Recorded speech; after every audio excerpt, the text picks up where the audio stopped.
My mother texted me that I was not invited to the luxury Mediterranean cruise I had fully funded for our family right after I bought them a house worth nearly $1 million.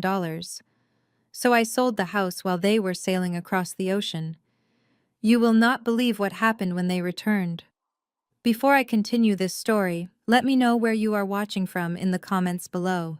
Hit like and subscribe if you have ever had to stand up to family who underestimated your worth. My name is Lydia and I am 34 years old. I stood at the Delta check-in counter at the international terminal feeling a rare sense of genuine excitement. My luxury boutique staging firm had just concluded its most profitable quarter yet, and I was ready to celebrate. The terminal around me buzzed with the frantic energy of travelers dragging oversized luggage and checking departure boards. I held my passport tightly in my hand. I had spent $30,000 booking a 2-week Mediterranean cruise for my family. It was supposed to be a bonding experience, a chance for all of us to reconnect after a highly stressful year. I had booked premium staterooms for my parents, Patricia and Richard, and a suite for my older brother Cameron and his wife Courtney. I even arranged for private excursions in Greece and Italy, hoping to create memories we could cherish for a lifetime. I was next in line to check my bags when my phone chimed with a text message notification.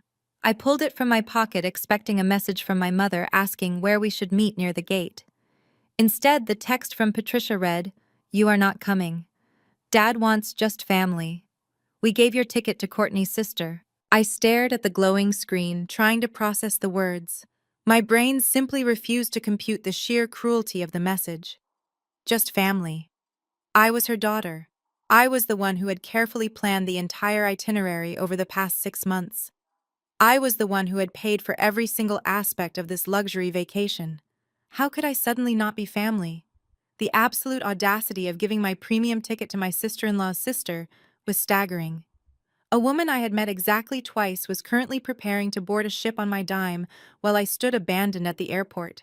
I stepped out of the check-in line, ignoring the annoyed sighs of the passengers behind me, and immediately dialed my mother's number. It rang 3 times before someone answered. But it was not my mother. It was my 37-year-old brother Cameron. He laughed loudly into the receiver over the background noise of the busy airport lounge. "Well, if it is not the workaholic spinster," Cameron said, his voice dripping with intense condescension. "What do you want, Lydia? We are about to board the plane." I demanded to know what was going on and why my mother had sent that horrific text message. Cameron sighed loudly into the phone as if I was being an unbearable nuisance. "Look, Lydia, you need to stop acting so entitled right now. Courtney's sister really needed a vacation. She has been going through a hard time, and frankly, she is much more fun to be around than you. You always bring the mood down with your constant business talk and serious attitude." Cameron.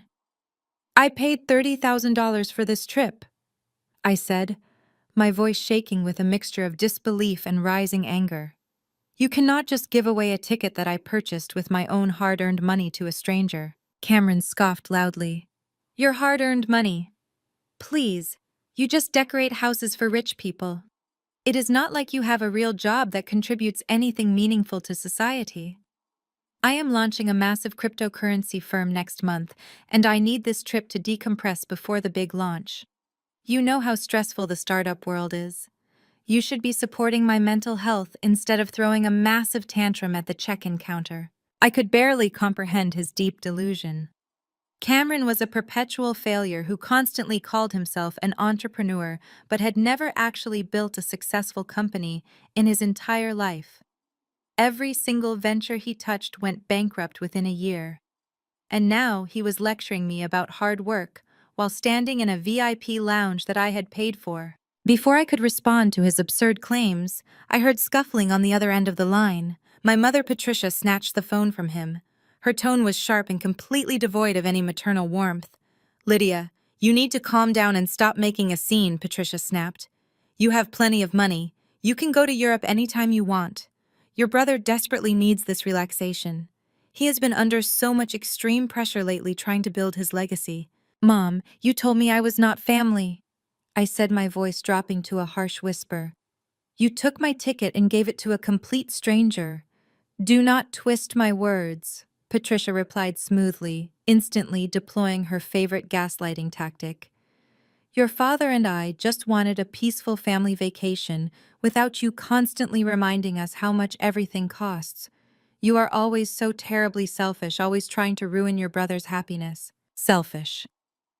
I repeated the word, tasting like ash in my mouth. I paid for the cruise. I just bought you and Dad a $966,000 house in a beautiful coastal Florida community because you were secretly drowning in massive debt and facing immediate bankruptcy. I completely saved you from losing everything. Patricia scoffed, completely unbothered by the stark reality of my massive financial support. We let you buy us that house, Lydia. It was the very least you could do after everything we sacrificed to raise you. You owe us this piece. We are keeping the ticket. Do not call us again until we get back from our trip. The line went completely dead.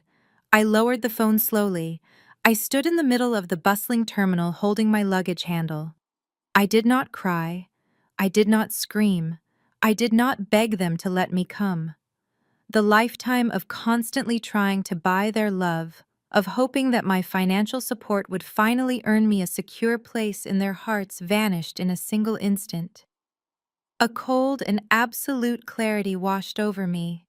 I realized then that they would never ever see me as a daughter.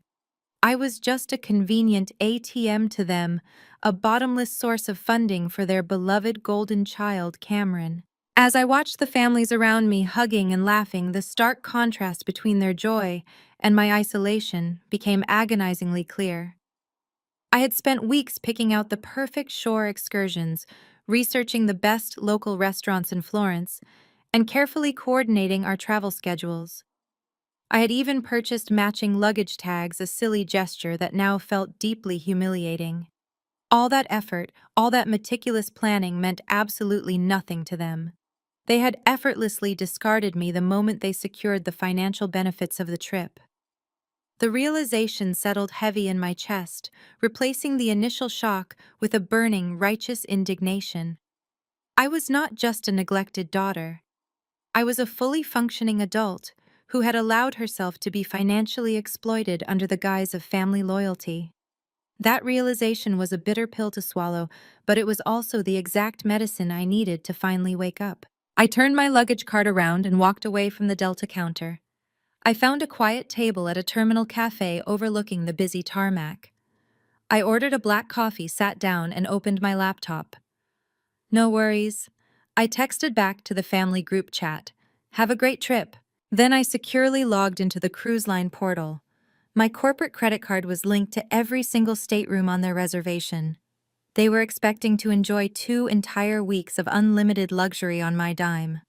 With a few simple clicks, I completely revoked the payment authorization for Patricia, Richard, Cameron, and Courtney. I canceled the premium unlimited drink packages. I canceled the private guided tours in Rome. I canceled the beautiful sunset catamaran excursion in Santorini. I canceled the expensive luxury spa credits Courtney had booked for herself and her sister. I removed my credit card from their onboard accounts entirely. Once they boarded that massive ship, they would have absolutely $0 attached to their room keys. They would have to individually pay for every bottle of water, every meal outside the main dining hall, and every single excursion out of their own empty pockets. A deeply satisfying smile spread across my face as I closed the cruise portal. Let us see how they enjoy Europe with $0, I thought to myself. I took a slow sip of my hot coffee, feeling significantly lighter than I had in many years. The toxic cord tying me to their endless entitlement had finally been severed. But my moment of peaceful clarity was abruptly interrupted. My phone vibrated heavily on the cafe table. It was an urgent push notification from my premium property management application. I opened the app and stared at the alert in utter confusion. The smart locks on the $966,000 coastal Florida house I had just purchased for my parents had been manually overridden. Someone had explicitly entered the master security code and permanently changed the locks. My blood ran completely cold. My parents were supposed to be boarding a flight to Europe right now. They could not possibly be at the coastal property. I tapped the screen to immediately view the security camera feed from the driveway. The live video loaded and my jaw clenched tight. A massive commercial moving truck was backed perfectly into the driveway of the pristine coastal estate. I could see two strange men carrying a large leather sofa through the front doors. The audacity of this new betrayal ignited a blazing fire inside me. I slammed my laptop shut and grabbed my bags.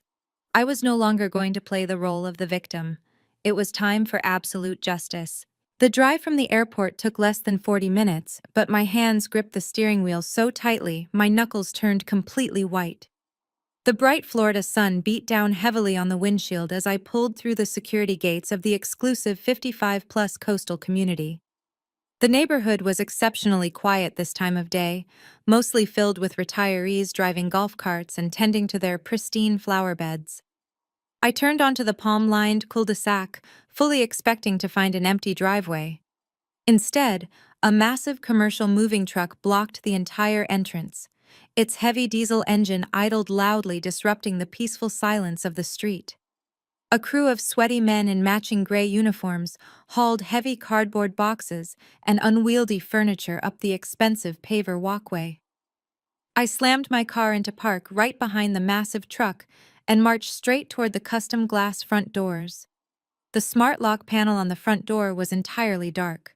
The protective cover had been forcibly popped off, and the internal wiring manually reset. The property damage made my pulse pound.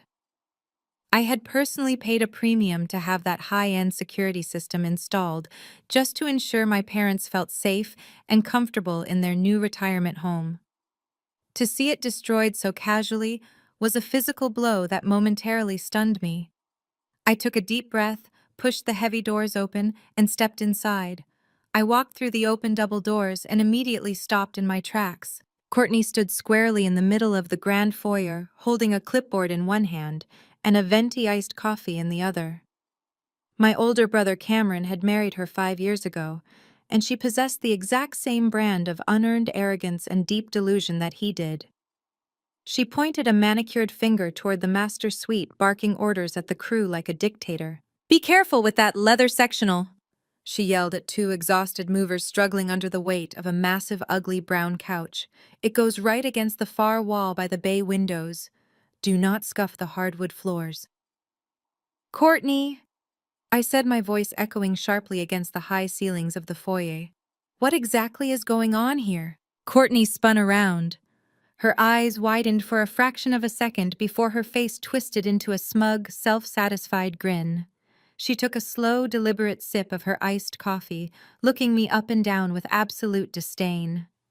"Well, if it is not the angry sister," she said, clicking her pen against the clipboard. "I thought you were supposed to be crying in an airport terminal right now. Cameron said you threw a massive fit at the check-in counter when you found out my sister got your ticket." "I asked you a direct question, Courtney," I said, taking a slow, calculated step closer to her. "Why is there a commercial moving truck parked in the driveway of my property, and why are movers currently carrying Cameron's atrocious furniture into the master bedroom?"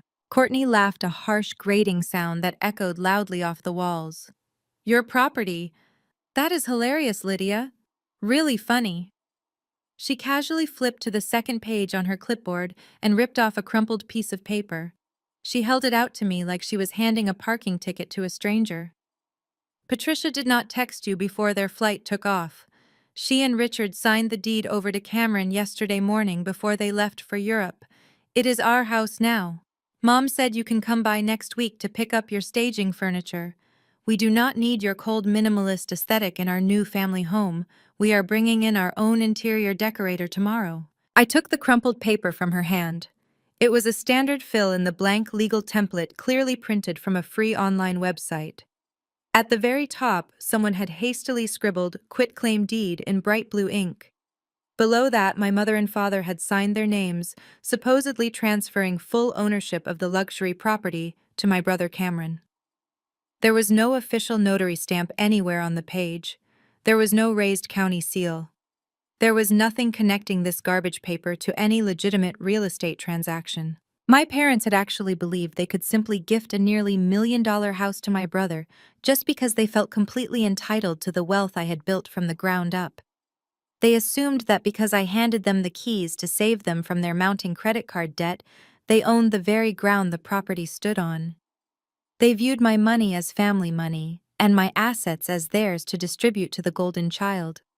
I had sacrificed my own peace of mind to ensure they did not end up homeless, and this was how they repaid my generosity. I stared at the fake deed, fighting the sudden urge to burst out laughing at the sheer stupidity of their plan. "Courtney," I said, keeping my voice deadly calm. "Patricia and Richard do not own this house." Courtney rolled her eyes heavily, crossing her arms over her chest.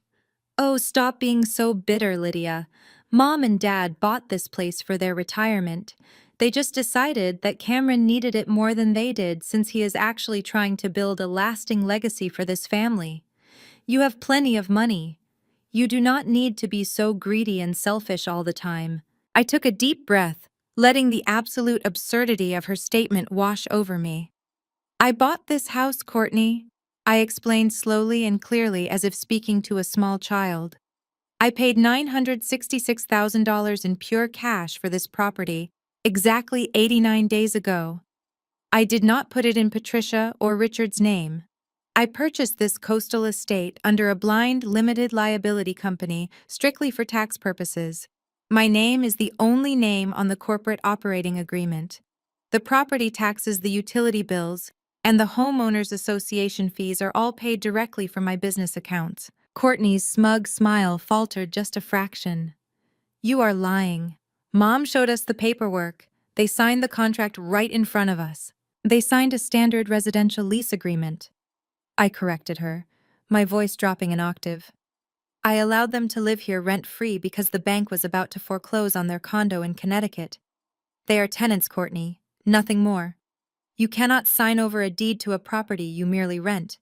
This piece of paper you just handed me is legally worthless." Courtney's face flushed a deep, angry red. She stepped forward, aggressively invading my personal space. "You are just jealous," she spat venomously. "You have always been terribly jealous that Cameron is the favorite child.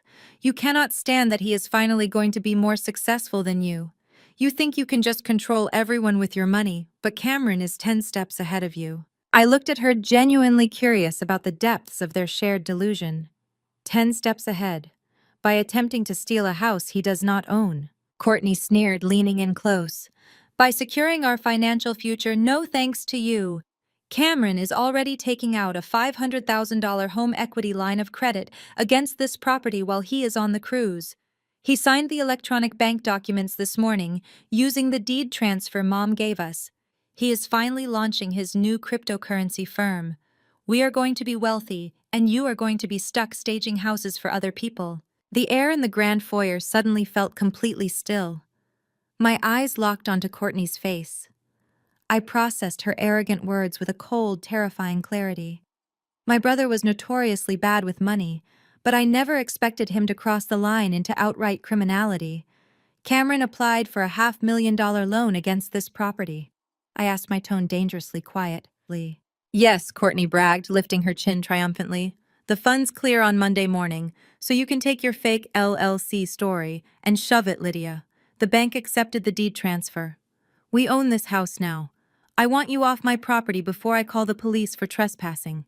She turned her back on me and walked toward the master suite, yelling at the movers to be careful with a cheap floor lamp.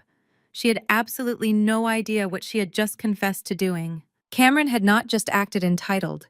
He had taken a forged document signed by simple residential tenants and deliberately submitted it to a federal banking institution to extract $500,000 in equity from a corporate asset he did not own. He was using electronic banking systems to process the transaction. My brother was not just a failing entrepreneur anymore. He was actively committing federal wire fraud and bank fraud against my corporation, while floating somewhere in the middle of the Mediterranean Sea, drinking cocktails on my canceled credit card. He was facing decades in federal prison because he felt entitled to steal my hard-earned success. I did not scream at Courtney. I did not demand that she throw the movers out right then and there. I simply pulled my cell phone from my pocket and walked straight out the front door into the warm afternoon air. The warm Florida heat wrapped around my shoulders, but my mind was completely ice cold. I had tried to protect my family for years, but they had chosen their path.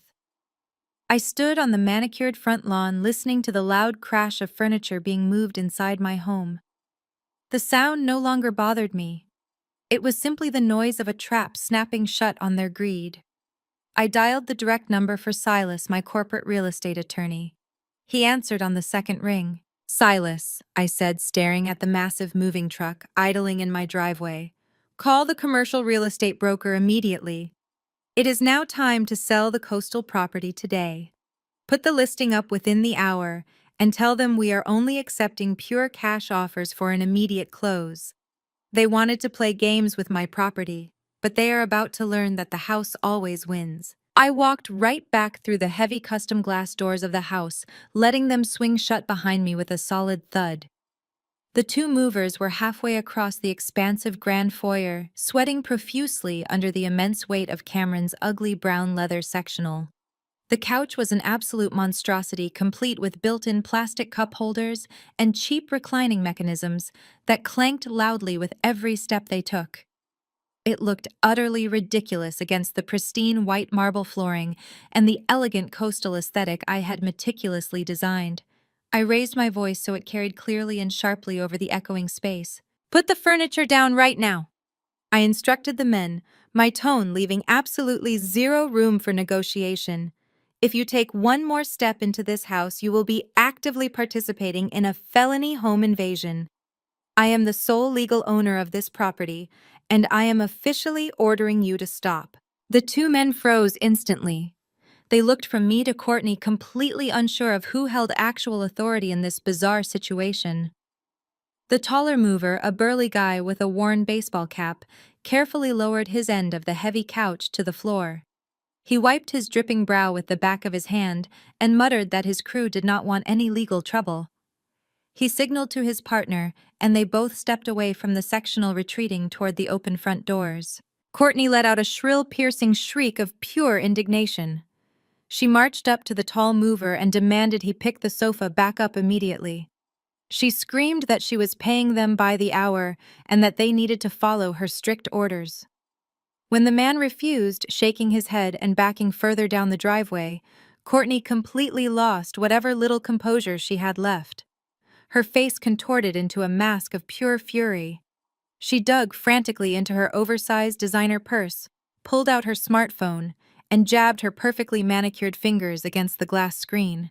She dialed 911 right in front of me, keeping her hostile gaze locked onto my face. She put the phone to her ear, and the exact second the emergency dispatcher answered, her voice miraculously morphed into a high-pitched tremble of manufactured terror.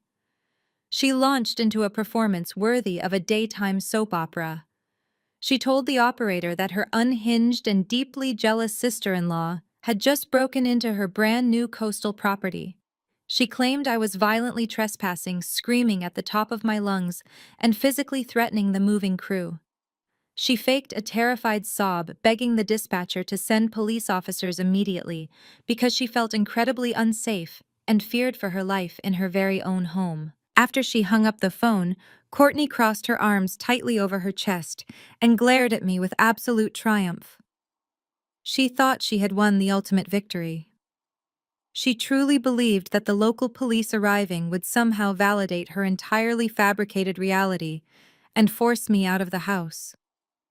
We had about 10 or 15 minutes to wait before the local authorities would show up, and Courtney used every single second of that time to parrot my mother Patricia's deeply toxic rhetoric. She paced back and forth across the grand foyer, her expensive sandals clicking sharply against the marble.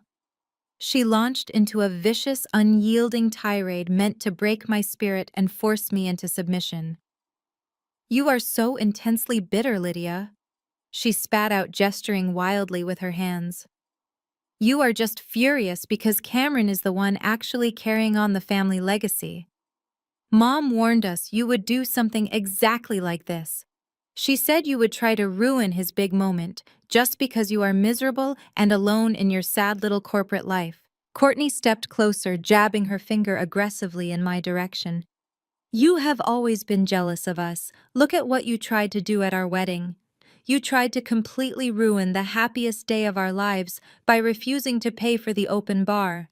Mom and Dad had to take out another massive personal loan just to cover your incredibly selfish behavior. You have millions of dollars sitting in the bank, and you could not even buy your only brother decent drinks for his wedding guests. Now you are trying to steal the beautiful house Mom explicitly gave him.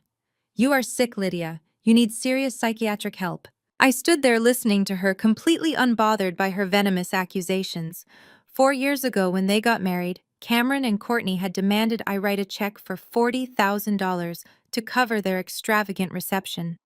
When I politely declined, offering instead to pay for their honeymoon flights to Hawaii, my family had labeled me a greedy, heartless monster. My parents had indeed taken out a terrible high-interest personal loan to fund Courtney's top-tier open bar and ridiculous ice sculptures. That same reckless financial behavior was exactly why they had faced total bankruptcy last year, forcing me to step in and buy this house to save them from financial ruin.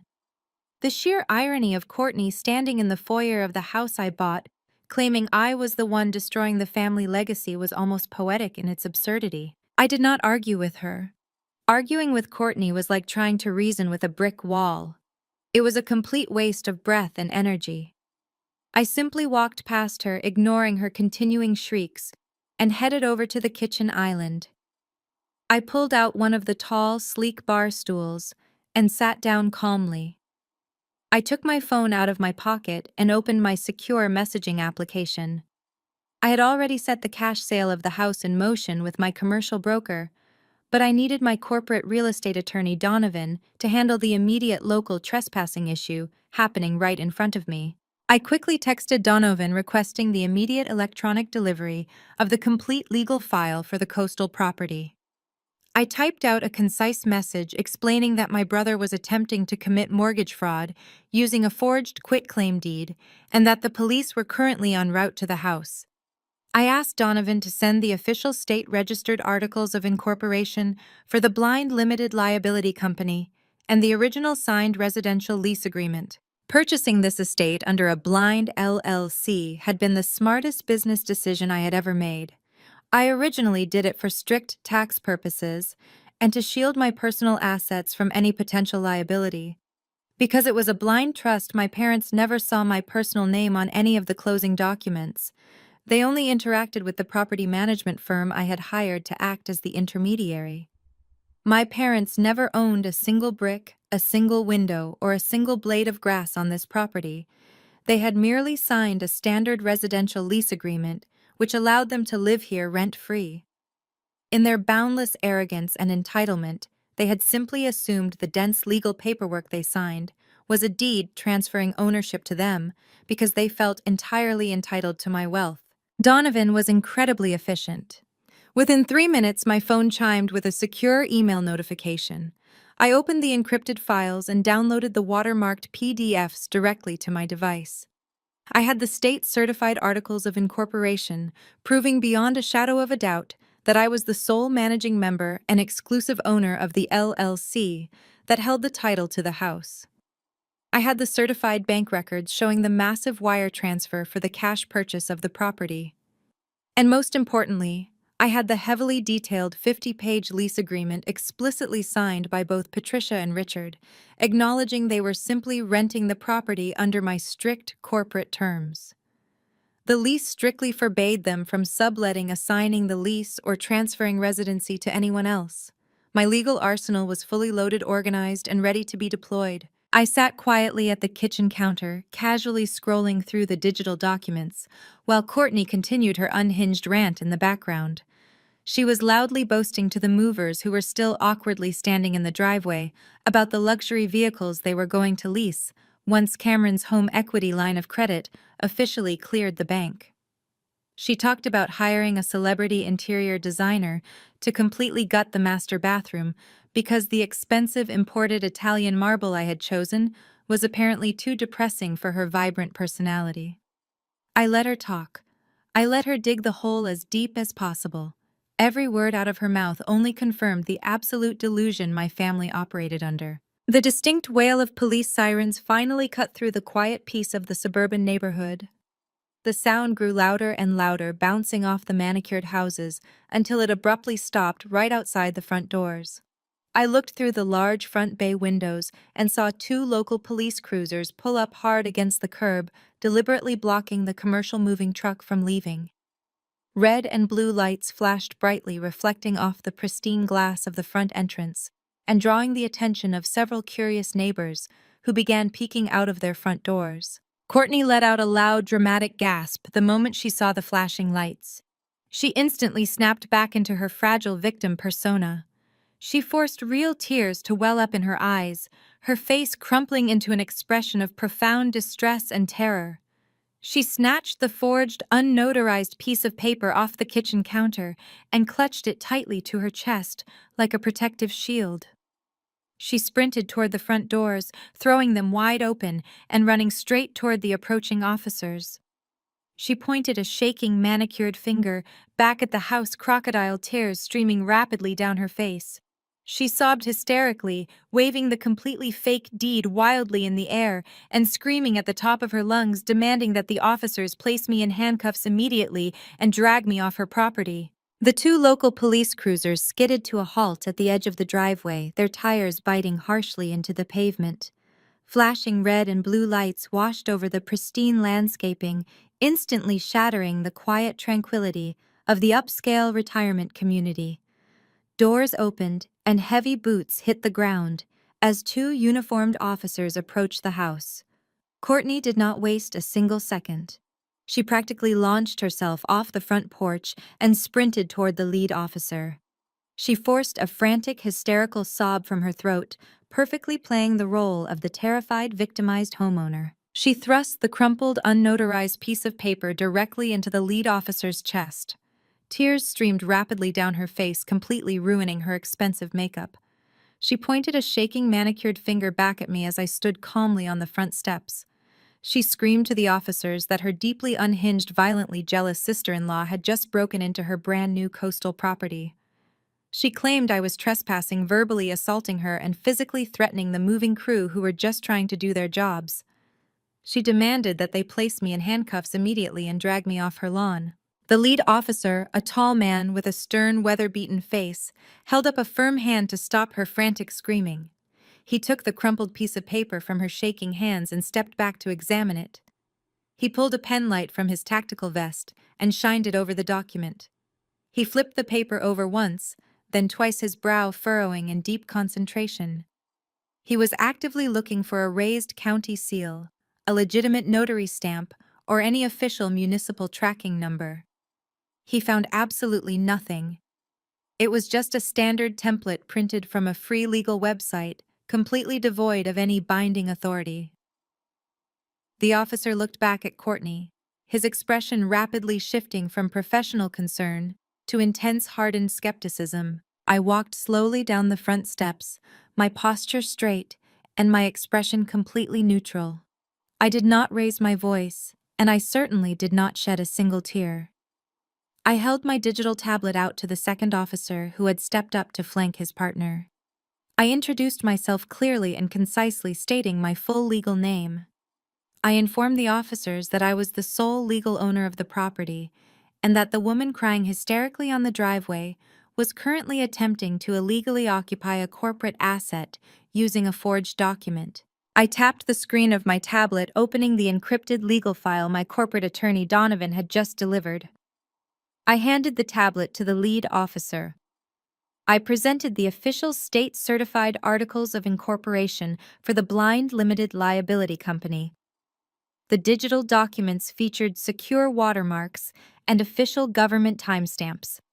They proved beyond any shadow of a doubt that I was the managing member and exclusive owner of the LLC that held the full title to the coastal estate.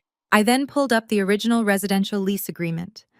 I explained to the officers that Patricia and Richard Wilson were merely residential tenants. I showed them the specific clauses in the 50-page document that my parents had explicitly signed. The lease strictly prohibited subletting, assigning the lease to a third party, or transferring residency to anyone else. My parents had blatantly broken their lease by attempting an illegal sublet to my brother. The lead officer cross-referenced the signatures on my certified digital lease with the signatures on Courtney's crumpled piece of paper. The reality of the situation dawned on him instantly. The lead officer handed Courtney her piece of paper back. He looked her dead in the eye and informed her in a very flat, authoritative tone that her document was entirely fraudulent. He explained that residential tenants have absolutely zero legal right to deed a property to another person. Courtney stopped crying the exact second the officer spoke. Her manufactured tears instantly dried up, replaced by a deep, furious shade of purple that crept up her neck and settled into her cheeks. She stomped her foot on the driveway, pointing aggressively at my tablet. She shrieked that my documents were fake. She screamed that her mother-in-law had explicitly promised them this house because her husband was the only child actually carrying on the family legacy. The officers ignored her tantrum completely. The second officer turned his attention to the two movers who were standing frozen near the back of their commercial truck. The officer pointed a stern finger at the moving crew. He ordered them to pack everything back into their vehicle immediately. He explicitly warned them that if they carried one more piece of furniture across the threshold of the house, they would be placed in handcuffs and formally charged with aiding and abetting a residential burglary. The movers did not need to be told twice. Wanting absolutely no part of a federal property dispute, they practically sprinted into the grand foyer. They grabbed Cameron's massive, ugly brown leather sectional and hauled it back out to the truck at top speed, leaving scuff marks on the driveway in their haste to retreat. The lead officer turned his attention back to Courtney. He pointed his finger straight down the palm-lined street. He told her she had exactly 10 minutes to vacate the premises entirely. He made it crystal clear that if she was still standing on my property, when those 10 minutes expired, she would be arrested for criminal trespassing and attempting to secure a property with fraudulent documentation. Courtney's entitled, smug demeanor shattered into a million pieces. Panic finally set in as she realized the police were not going to enforce her delusion. Her hands shook violently as she dug into her designer purse and pulled out her smartphone. She dialed Cameron's number, frantically pacing in tight circles on the driveway. Cameron answered from the luxury cruise ship, the sounds of clinking glasses and tropical music echoing loudly through the phone's speaker. Courtney practically shrieked into the receiver. She told Cameron that the police were currently kicking her off the property. She cried that the deed Patricia had given them was completely fake, and that I had showed up with actual corporate documents proving I owned the entire estate. Cameron erupted into a blind, vicious rage. The sound of his furious voice projected clearly from the speakerphone, carrying across the quiet suburban street. He demanded that Courtney put the police officer on the phone right that second. Courtney eagerly thrust her phone toward the lead officer, who reluctantly leaned in to listen, his arms crossed tightly over his tactical vest. Cameron began screaming at the officer, his voice dripping with intense arrogance and absolute entitlement. He threatened to sue the entire police department for harassing his wife. He yelled that he was a highly successful cryptocurrency entrepreneur and that the house rightfully belonged to him because his mother said so. He loudly boasted that he was already in the middle of processing a $500,000 home equity line of credit against the property, inadvertently confessing to federal bank fraud right into the ear of a sworn law enforcement officer. Cameron then turned his wrath toward me. He screamed through the phone speaker that I was a lying snake. He yelled that I was just a bitter, jealous spinster trying to steal his rightful inheritance and ruin his massive business launch. He demanded the officers arrest me immediately and hand the house keys over to his wife. The lead officer listened to Cameron's unhinged rant for exactly 15 seconds. Then, with a look of profound disgust, the officer reached out and tapped the red button on Courtney's screen, hanging up on my brother mid-sentence. The sudden silence on the driveway was deafening. The officer handed the phone back to Courtney. He tapped his wristwatch and stared her down. He informed her that she now had exactly 7 minutes left to leave the property before she left in the back of a squad car. Courtney let out a primal scream of pure, unadulterated frustration. She stomped her feet on the driveway like a petulant toddler, hurling a vicious stream of profanities in my direction. When neither I nor the police officers reacted to her outburst, she finally spun around and stormed toward her luxury SUV. She threw herself into the driver's seat, slammed the heavy door shut, and aggressively keyed the ignition. She sped out of the quiet cul-de-sac, her tires screeching loudly against the pavement as she fled the neighborhood. The movers finished loading the last of the boxes moments later. They secured the back of their commercial truck, offered a quick apologetic wave to the police, and drove away. The property was finally perfectly silent once more. The officers approached me on the front steps, handing back my tablet. They thanked me for my calm cooperation and strongly advised me to contact a locksmith to repair the damaged front door panel. They returned to their cruisers and drove off, leaving me standing alone on the pristine driveway of my reclaimed coastal estate. I walked back into the house and manually locked the heavy glass doors behind me. The grand foyer was empty, but the chaotic intrusion left me feeling unsettled. I needed to thoroughly inspect the property to ensure Courtney and the clumsy movers had not damaged anything during their brief illegal occupation. I walked straight down the hallway and entered the master suite, the exact room where they had been trying to shove Cameron's massive sectional. The room was completely empty, bathed in warm afternoon sunlight filtering through the large bay windows. I paced slowly across the expensive space, keeping my eyes locked on the floorboards. I was actively searching for deep scratches or dents in the custom-imported hardwood. As I stepped near the entrance of the large walk-in closet, my foot suddenly caught on an uneven surface. I stumbled forward, my arms flailing as I barely managed to catch my balance against the heavy wooden doorframe. I looked down at the floor in confusion. One of the polished hardwood planks was visibly loose, its edge slightly elevated above the surrounding boards.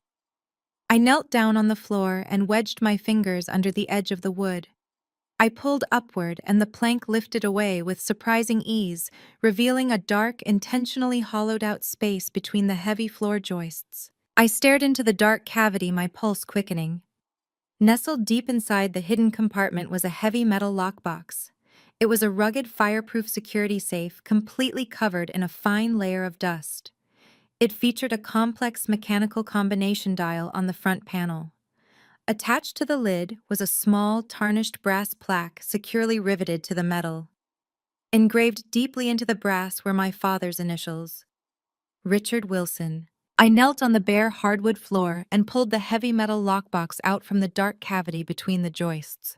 The thick layer of dust coated my fingers, but I did not care. I ran my thumb over the tarnished brass plaque reading Richard Wilson. My father had always been fiercely protective of his private financial documents. He frequently lectured me about the importance of securing sensitive paperwork, claiming it was a crucial habit for any successful business owner.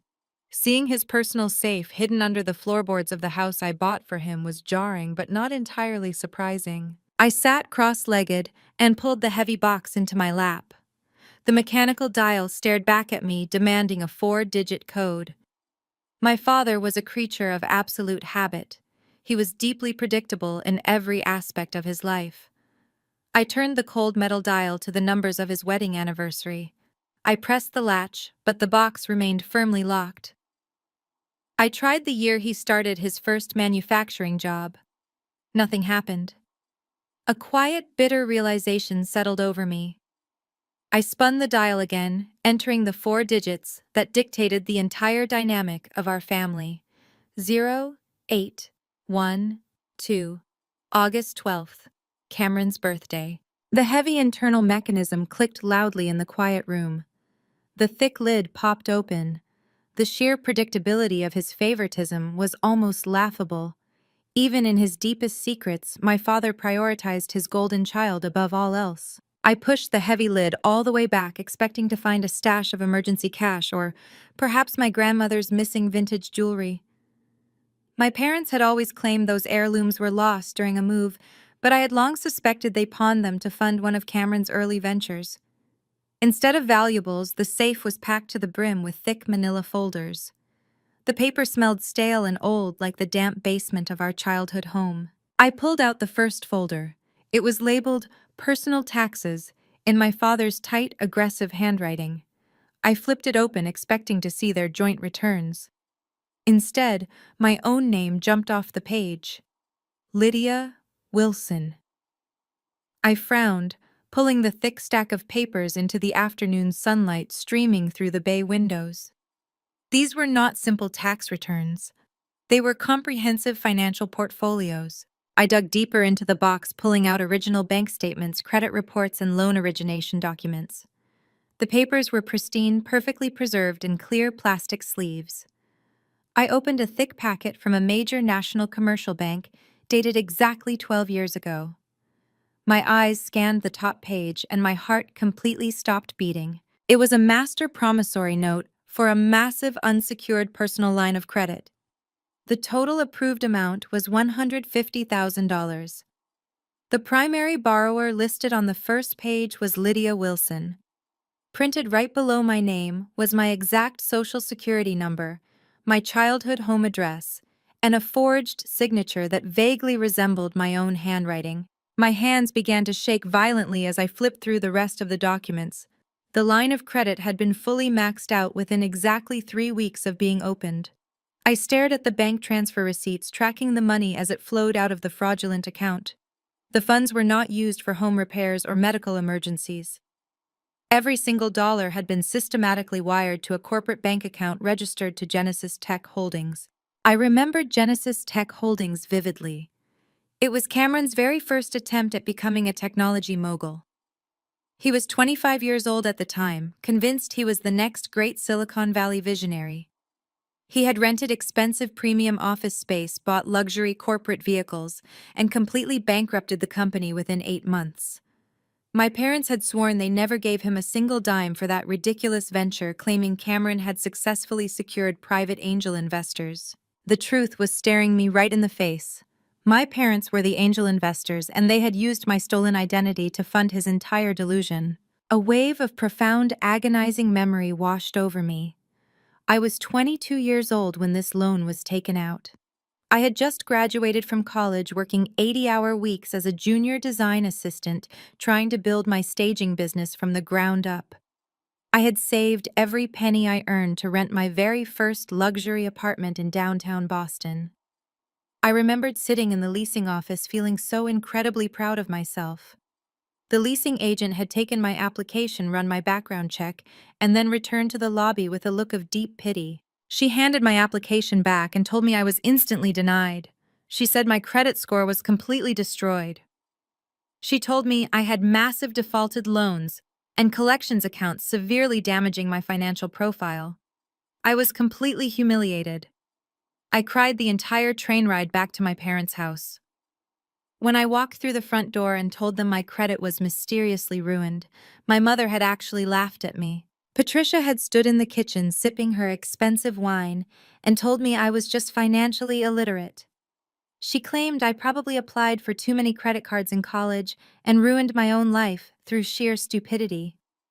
My father had chimed in, saying I needed to be much more responsible like Cameron, who was actively building a massive tech empire. They watched me sob at the kitchen table. They watched me struggle for years to rebuild a credit profile I never actually destroyed. They watched me get denied for basic business loans and forced to pay exorbitant interest rates on cheap used cars because my score was trapped in the low 500s. They watched me suffer the agonizing real-world consequences of their federal crimes, and they never once showed a single ounce of remorse. They had deliberately ruined my 20s to protect the golden child. They stole my identity, committed massive financial fraud, and then happily gaslit me into believing I was the failure. I sat on the floor of the empty master bedroom, surrounded by the irrefutable evidence of my family's ultimate betrayal. Any lingering trace of familial guilt evaporated from my body entirely. The small, tiny voice in my head that had always whispered that maybe I was being too harsh, or maybe they really did love me, went completely silent. It was instantly replaced by a cold, calculating determination. My parents did not just take advantage of my wealth. They actively stole my future before I even had a chance to build it. They felt entitled to my money now because they had already decided they owned me 12 years ago. I gathered the thick stacks of bank statements, the forged promissory notes, and the wire transfer receipts. I neatly stacked them back into their pristine plastic sleeves and placed them back into the heavy metal lockbox. I closed the lid and spun the dial, locking the criminal evidence away safely. I did not put the box back under the floorboards. I tucked it securely under my arm. I pulled my cell phone from my pocket and dialed Donovan, my corporate real estate attorney. He answered almost immediately, his voice brisk and professional. He asked if the local police had successfully cleared the trespassers from the property. The police handled Courtney. I said, my voice completely devoid of any emotion. The house is completely empty and secure. The movers are gone. Donovan let out a sharp sigh of relief. Excellent news, Lydia. We can proceed with the standard eviction notices for Patricia and Richard when they return from their cruise. We will have them legally barred from the property by the end of the month. I looked around the beautiful sunlit bedroom. I looked at the pristine hardwood floors and the expensive crown molding I had picked out specifically because my mother said she loved the coastal aesthetic. I had bought this massive house out of a misplaced sense of duty to people who had secretly treated me like a disposable financial asset. I do not want to evict them anymore, Donovan, I said, gripping the heavy metal lockbox tightly against my side. Eviction is far too generous. Donovan paused on the other end of the line. What exactly are you suggesting, Lydia? I walked out of the master suite, my footsteps echoing sharply down the long, empty hallway. I want you to contact Harrison immediately, I instructed. Harrison was the lead buyer for a massive corporate real estate investment group that had been trying to aggressively acquire properties in this specific neighborhood for the past 6 months. He had personally offered to buy this exact house from me before I moved my parents into it. Tell Harrison the coastal property is officially back on the market today, I said, walking through the grand foyer and out the front doors. Tell him he can have the entire estate, including all the premium custom staging furniture, for a pure cash offer. The only absolute condition is a lightning-fast 7-day closing period. Donovan sounded slightly shocked. Lydia, you are talking about selling $1 million asset in less than a week. The corporate group will want immediate possession of the estate. Your parents' personal belongings are still inside the house. I stood on the front porch and locked the heavy glass doors. My parents are on a luxury cruise in the Mediterranean, I replied, stepping out into the bright Florida sun. By the time their ship docks back in the United States, they will not have a home to return to. Initiate the cash sale, Donovan. Accept the offer right now. I walked down the driveway and climbed into my car. I tossed the heavy lockbox onto the passenger seat. The game was officially over. I drove out of the security gates of the coastal community and pulled into the parking lot of a high-end coffee shop just a few miles down the road. I ordered a black coffee, sat at a small corner table, and placed my father's heavy metal lockbox on the chair next to me. The absolute finality of my decision settled over my shoulders like a thick protective armor. For years, I had desperately tried to buy my parents' love and secure their approval by fixing their constant financial disasters. I had sacrificed my own peace of mind to ensure they had a beautiful place to live. Now, knowing they had deliberately stolen my identity to fund Cameron's delusion and actively ruined my 20s, I felt nothing but a profound, icy clarity. The emotional chains that had bound me to them were completely severed. My phone vibrated against the wooden table. It was Donovan. He informed me that he had just spoken directly with Harrison, the lead buyer for the corporate real estate investment group. Harrison was highly motivated. His firm had been attempting to corner the luxury market in this specific zip code for months, and my property was the exact crown jewel they needed for their portfolio. Donovan told me Harrison was currently in the area and wanted to tour the estate immediately. I finished my coffee, picked up the lockbox, and drove straight back to the house. Harrison arrived precisely at 3 o'clock in a sleek black town car. He was a sharp, no-nonsense corporate operator dressed in an immaculate charcoal suit. He stepped out of his vehicle and greeted me with a firm, practiced handshake. He did not ask about my family. He did not ask why I was selling so abruptly, and he certainly did not care about the local police cruisers that had been parked in the driveway just hours prior. He was entirely focused on the asset. We walked through the heavy custom glass front doors and stepped into the grand foyer.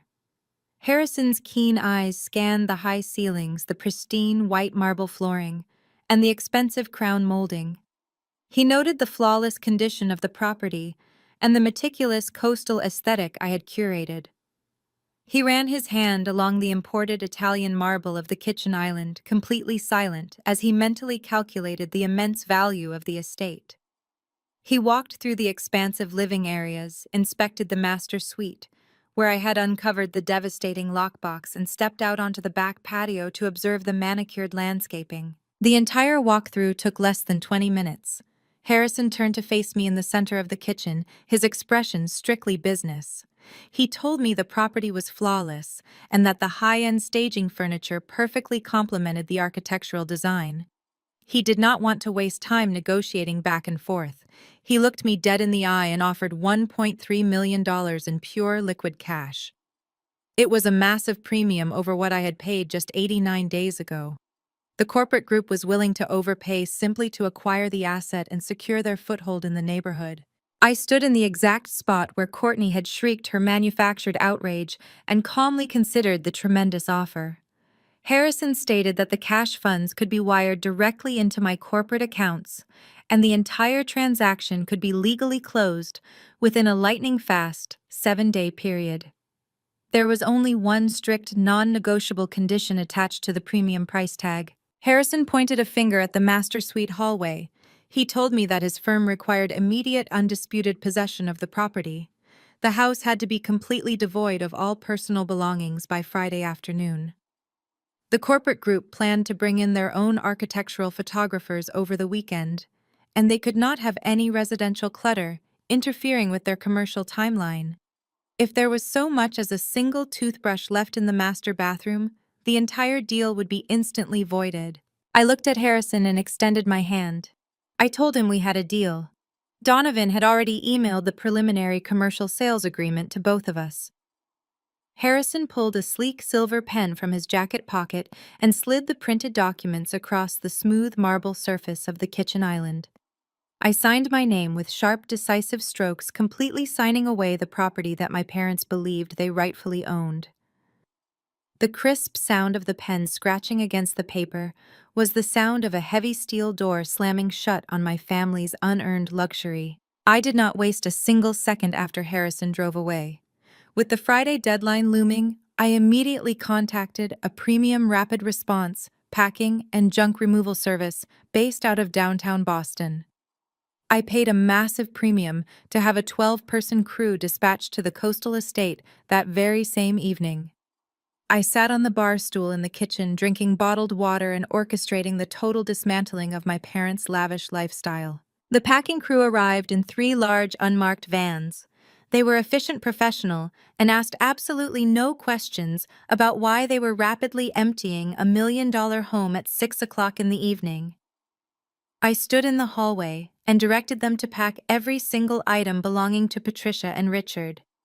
I watched with cold satisfaction as 2 workers carefully wrapped and boxed my father's absurdly expensive custom-tailored golf clubs. He had bragged for months about how those clubs would make him the star of the local retirement country club. Now they were being shoved into heavy-duty cardboard boxes. I walked into the massive walk-in closet and instructed a team of 3 women to clear out every single garment. I watched them pull Patricia's extensive collection of silk resort wear, expensive cashmere sweaters, and high-end designer handbags off the custom velvet hangers. My mother had spent thousands of dollars outfitting herself for her new wealthy persona, using the money she saved by living rent-free in my house. The workers swiftly folded the expensive fabrics and sealed them away in dark plastic shipping bins. They packed up the large, hard-shell cruise luggage boxes my parents had left behind, gathering all the excessive luxury items they had accumulated while secretly viewing me as their personal bank account. The house was systematically stripped bare. The premium staging furniture remained perfectly in place, but every trace of Patricia and Richard Wilson was completely erased from the property. They had treated my home like their own personal kingdom, and now they were being evicted by a team of strangers in matching gray uniforms. I instructed the lead foreman on exactly where the boxes needed to go. I did not send their belongings to a premium luxury storage facility. I had actively researched the cheapest, most basic storage options available in the greater metropolitan area. I rented a dingy, windowless $90 a month climate-controlled unit in a run-down industrial park across town. The facility was surrounded by rusted chain link fences, and the harsh fluorescent lights in the corridors constantly flickered. It was the absolute stark opposite of the glamorous coastal estate they felt entirely entitled to claim as their own. I followed the moving vans across town in my own car. The sun had completely set by the time we arrived at the bleak industrial park. I stood in the cold concrete hallway and watched the crews stack the heavy brown boxes from floor to ceiling inside the narrow, cramped storage unit. Patricia's designer handbags and Richard's premium golf clubs were unceremoniously piled into the small concrete box alongside their winter coats and cheap knickknacks. The sheer visual poetry of their fabricated wealth being locked away in a cheap metal cage was incredibly grounding. The foreman handed me the clipboard. I signed off on the premium rapid response packing service and handed him a generous cash tip for his crew's speed and discretion. I stood alone in the quiet, flickering hallway of the storage facility. I reached up, grabbed the handle of the heavy corrugated metal roll-up door, and pulled it down with a loud, echoing crash. I snapped a heavy brass padlock through the metal latch, clicking it securely into place. I slipped the small, jagged key into my pocket. My parents' entire lives were now locked inside a 10 by 10 concrete cube. I turned around to walk back to my car. The damp night air felt incredibly refreshing against my face. I had reclaimed my property, sold a massive corporate asset for a huge profit, and completely protected my financial future from further criminal exploitation. Just as I stepped out of the heavy glass doors of the storage facility lobby and into the dark parking lot, my cell phone vibrated aggressively in my pocket. I pulled the device out and looked at the brightly illuminated screen. It was an international text message. It was from Patricia, sent directly from a port in Greece. The message was typed entirely in frantic, demanding capital letters. The ship rejected our cards. They won't let us disembark in Athens until we clear a $14,000 bar and excursion balance. Fix this right now. The text message from Patricia glared up at me from the brightly illuminated screen of my cell phone. I stood alone in the dark, damp parking lot of the cheap storage facility, reading the frantic, all-caps demand. I did not type a response. I did not call her back. I simply slid the phone deep into my jacket pocket, walked to my car, and drove home. By the time I pulled into the driveway of my coastal estate, my phone had vibrated 12 distinct times. Patricia was leaving back-to-back voicemails. I walked into the kitchen, poured myself a glass of cold water, and played them on speakerphone. The first voicemail was pure, seething indignation. Patricia demanded to know why my credit card, the one she had explicitly memorized the numbers for, was suddenly declining at the purser desk. She shrieked that she was being publicly humiliated in front of the cruise director and several wealthy passengers she had been trying to impress. The second voicemail escalated to sheer, unadulterated panic. She frantically explained that Cameron and Courtney had conveniently disappeared to the upper viewing decks and were absolutely refusing to answer their cabin phone. By the fifth voicemail, Patricia was outright sobbing into the receiver. She wailed that the Greek port authorities were getting involved, and the ship security explicitly refused to let her or Richard disembark in Athens until their massive $14,000 tab for premium liquor and private guided tours was completely settled. I deleted every single audio file without a shred of guilt. The sheer staggering entitlement required to rack up a five-figure bar tab on someone else's dime and then aggressively demand they fix it was beyond comprehension. The next morning, I woke up in my quiet, perfectly empty house. The premium staging furniture remained gracefully in place, but all traces of my parents' toxic presence were securely locked away in that concrete box across town. I brewed a fresh pot of coffee and walked out onto the back patio. The Florida sun was already warm, reflecting beautifully off the pristine water of the pool. I sat in a cushioned lounge chair, taking a slow, deliberate sip of my coffee. My phone buzzed loudly against the glass table. It was my father. I let it ring until it stopped. A minute later, it rang again. I answered it on the third attempt, putting it on speaker and resting it flat on the table. Richard did not bother with a standard greeting. His voice boomed through the small speaker, dripping with that familiar aggressive gaslighting he had weaponized to control me my entire life. Lydia, stop throwing a tantrum, he barked, his tone laced with absolute unearned authority. Your brother is embarrassed in front of his wife's sister. The ship staff are treating us like common criminals. Wire the money to the ship's purser immediately, or you are completely cut out of this family's future. Do you understand me? You will not see a single dime of your inheritance. I sat there listening to the man who had actively stolen my identity, threatened to withhold an inheritance that did not even exist. He was still trying desperately to play the role of the wealthy, powerful patriarch, while literally trapped on a boat, unable to pay his own bar tab. He truly believed he still held all the controlling cards. I leaned forward and tapped the red button, ending the call mid-breath. I picked up the phone and opened my text messages. I typed out my response slowly and carefully, ensuring every single word carried the exact heavy weight of 12 years of stolen financial freedom. I am sorry, Dad, I typed. I would love to help, but my funds are tied up. Did you know the IRS flags suspicious lines of credit taken out on stolen Social Security numbers? You should probably look into that. Enjoy Athens. I hit send. I set the phone down and took another sip of my hot coffee. The retaliation was completely silent, but I could practically feel the massive shockwave radiating across the Atlantic Ocean.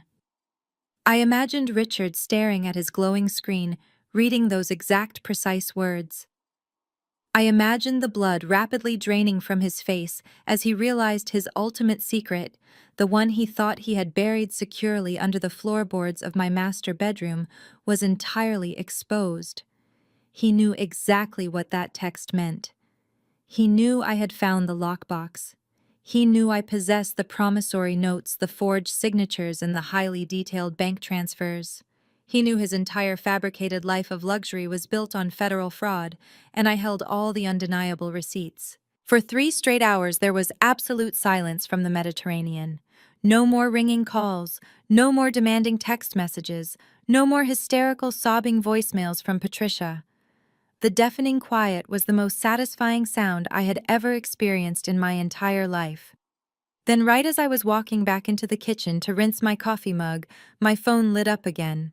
This time, the caller ID flashed Cameron's name. I answered the call, fully expecting another barrage of entitled screaming, or perhaps more empty threats about his imaginary legal prowess.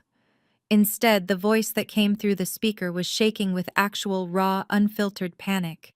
Lydia, you have to help me. Cameron stammered, his breath catching sharply in his throat. Please, Lydia. You have to call the bank. You have to tell them the deed is real. His arrogant bravado had completely vanished. He was not a brilliant tech visionary or a highly successful cryptocurrency entrepreneur. He was a terrified 30-year-old man whose entire fabricated house of cards had just violently collapsed. What are you talking about, Cameron? I asked, keeping my voice totally detached and perfectly monotone. The bank froze everything, he gasped, sounding like he was pacing rapidly in a small enclosed space. The federal underwriter processing the home equity line of credit ran a deep title search this morning.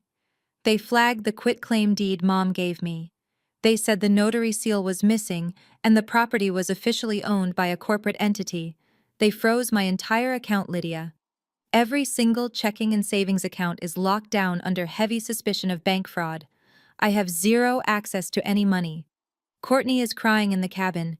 The ship is demanding immediate payment for the luxury suite, and my cards are all declining. I leaned against the cool marble of the kitchen counter, letting the sheer magnitude of his absolute stupidity wash over me. Cameron had actually tried to push a poorly forged deed through a federal banking institution while actively sitting on a cruise ship. He thought he was so much smarter than everyone else that he could just easily bypass standard legal protocols through sheer arrogant entitlement. You committed mortgage fraud, Cameron, I stated plainly. You submitted a forged legal document to extract $500,000 against a corporate asset you absolutely do not own. The bank did exactly what they are legally required to do. You have to verify the HELOC. He begged, his voice cracking pathetically. Just call the underwriter. Tell them you authorize the transfer. Tell them the LLC is yours and you approve the $500,000 line of credit. I will pay you back, Lydia, I swear to God. I will pay you back every single cent with interest when crypto bounces back next quarter. You know my new venture is going to be massive. Just verify the loan so they unfreeze my accounts. He was still living in a complete fantasy world. He genuinely thought a simple friendly phone call could instantly erase federal bank fraud. He thought promising me imaginary future cryptocurrency profits would somehow magically convince me to willingly participate in his criminal enterprise. He had spent his entire life watching our parents bail him out of every single massive failure, and he truly believed I would step in and do the exact same thing. I am not bailing you out, Cameron, I said, my voice ice cold. I am not verifying a fraudulent loan. You and Mom and Dad can sit in that tiny cabin and figure out how to pay your own bills. Do not ever call this number again. I hung up the phone and instantly blocked his contact. I blocked Patricia and Richard as well. They were officially cut off. They were stranded in Greece with no money, no access to credit, and absolutely no way to continue their luxury vacation. They were going to have to face the severe music entirely on their own. I took a deep breath, feeling incredibly light. The fast cash sale of the house was progressing perfectly. The property was empty. The toxic family members were completely neutralized. All I had to do was wait for Harrison's corporate team to finalize the thick paperwork on Friday, and I could walk away from this entire nightmare with a massive financial profit. Exactly 5 minutes later, my phone rang again. I glanced at the screen. It was Brenda, the lead escrow officer at the title company, handling the cash transaction for Harrison's real estate group. We had spoken earlier that morning to thoroughly confirm the preliminary wire instructions. I answered the call, expecting her to ask a routine standard question about the final closing disclosures. Hi, Brenda, I said cheerfully. Is everything set for Friday? Lydia, we have a major problem, Brenda said, her voice incredibly tight with professional concern. I just pulled the updated property records to prepare the final clean title for the corporate buyer. The transaction is completely halted. I stood up straight, my cheerful demeanor instantly vanishing. What do you mean, halted? Harrison offered pure cash. The house is totally empty. I am the sole owner of the LLC. There is no mortgage on the property. There is no mortgage, Brenda confirmed, sounding deeply stressed. But there is a brand new mechanic's lien attached directly to the property address. It was officially recorded and actively filed with the county clerk yesterday afternoon. A lien, I repeated, my mind racing, trying desperately to understand how this was physically possible. For what? I am looking at the formal filing right now, Brenda said, the distinct sound of shuffling papers echoing through the phone. It is a strict contractor's lien from Apex Luxury Pools and Spas. It is for unpaid construction materials and heavy labor. The total exact amount filed against your property is $85,000. $85,000. The number hit me like a solid physical blow. I had never contacted a pool company. The pool in the backyard was perfectly fine. Brenda! I have never hired Apex Luxury Pools, I said, my voice rising in sharp panic. I have never authorized any construction on this property. I have the official work order attached to the lien filing, Brenda replied, reading quickly. The contract was signed 3 weeks ago. It explicitly authorizes a massive expansion of the existing pool deck, the installation of a custom hot tub, and imported glass tiling. The signature on the work order is Cameron Wilson. He falsely listed himself as the primary resident and authorized managing agent of the property. The room started to spin. While I was busy working and letting my parents live completely rent-free, my brother had secretly hired a luxury contractor to build him a custom hot tub. He had brazenly authorized $85,000 in massive construction modifications to a house he did not own, and he had completely failed to pay the contractor a single dime. He had likely promised the pool company they would be paid in full as soon as his fraudulent home equity loan cleared the bank.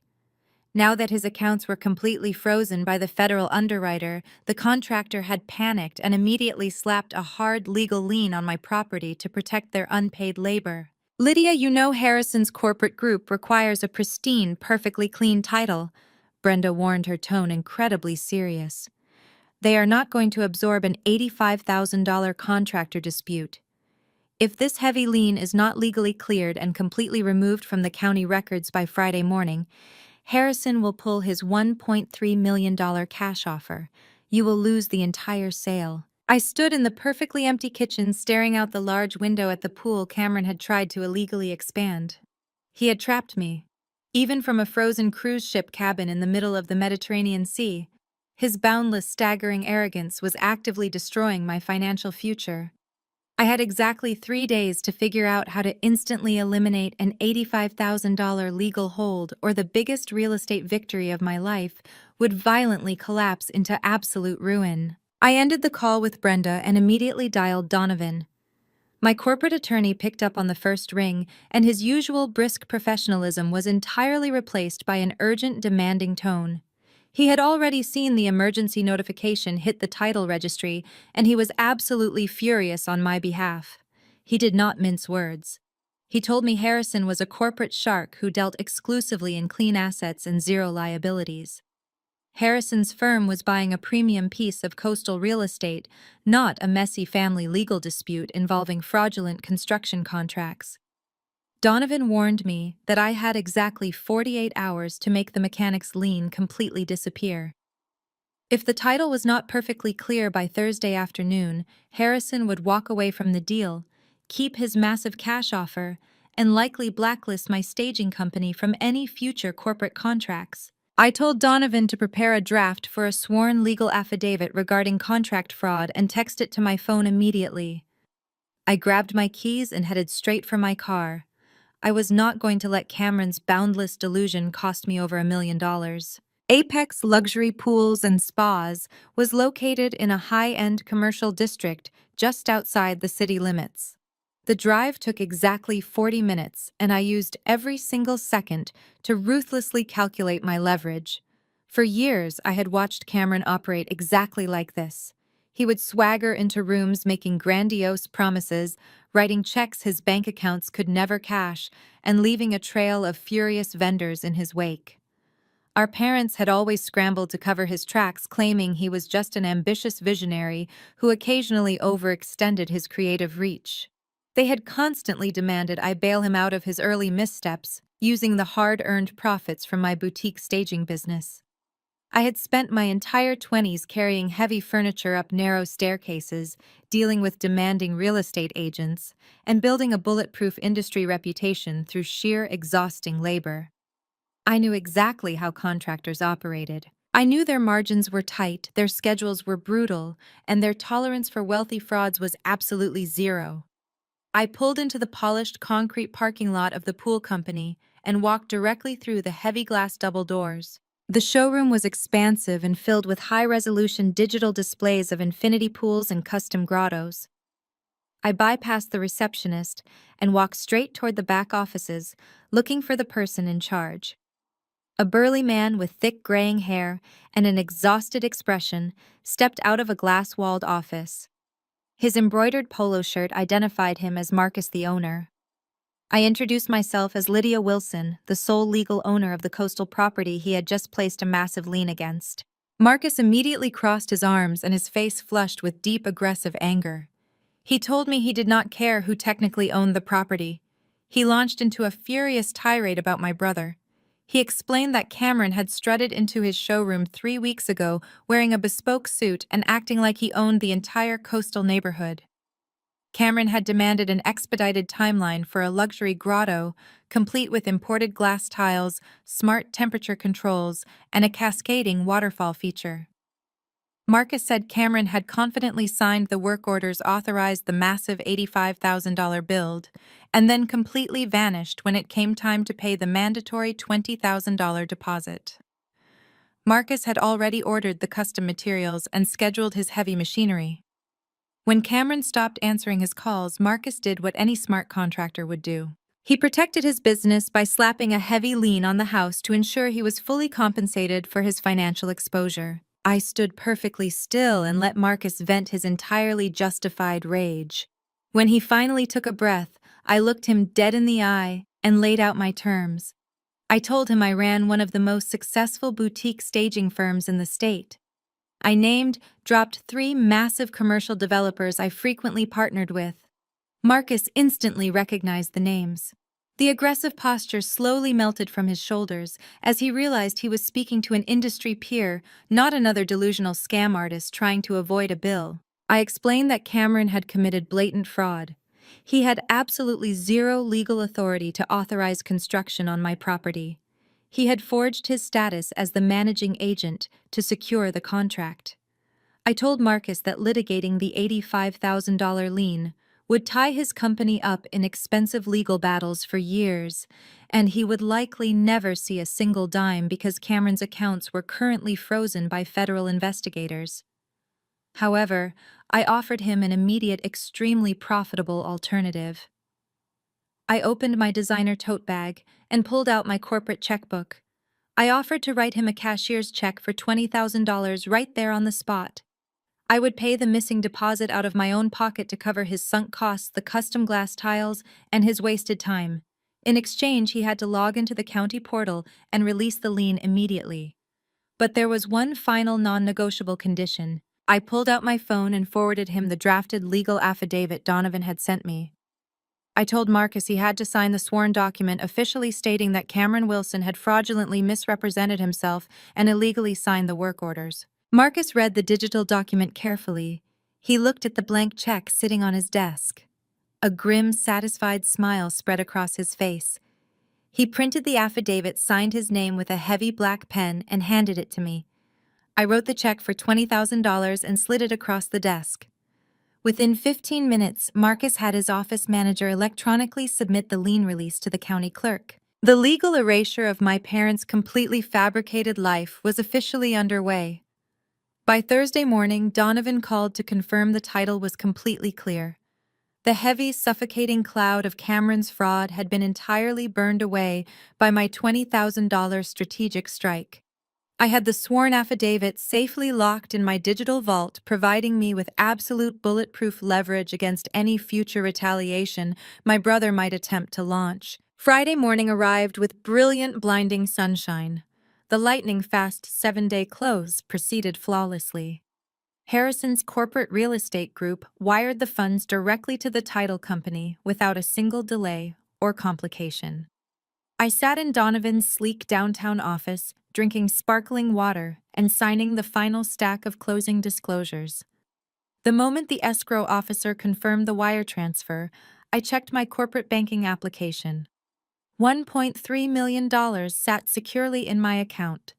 The property was officially sold. My parents' massive sprawling house of lies was completely gone.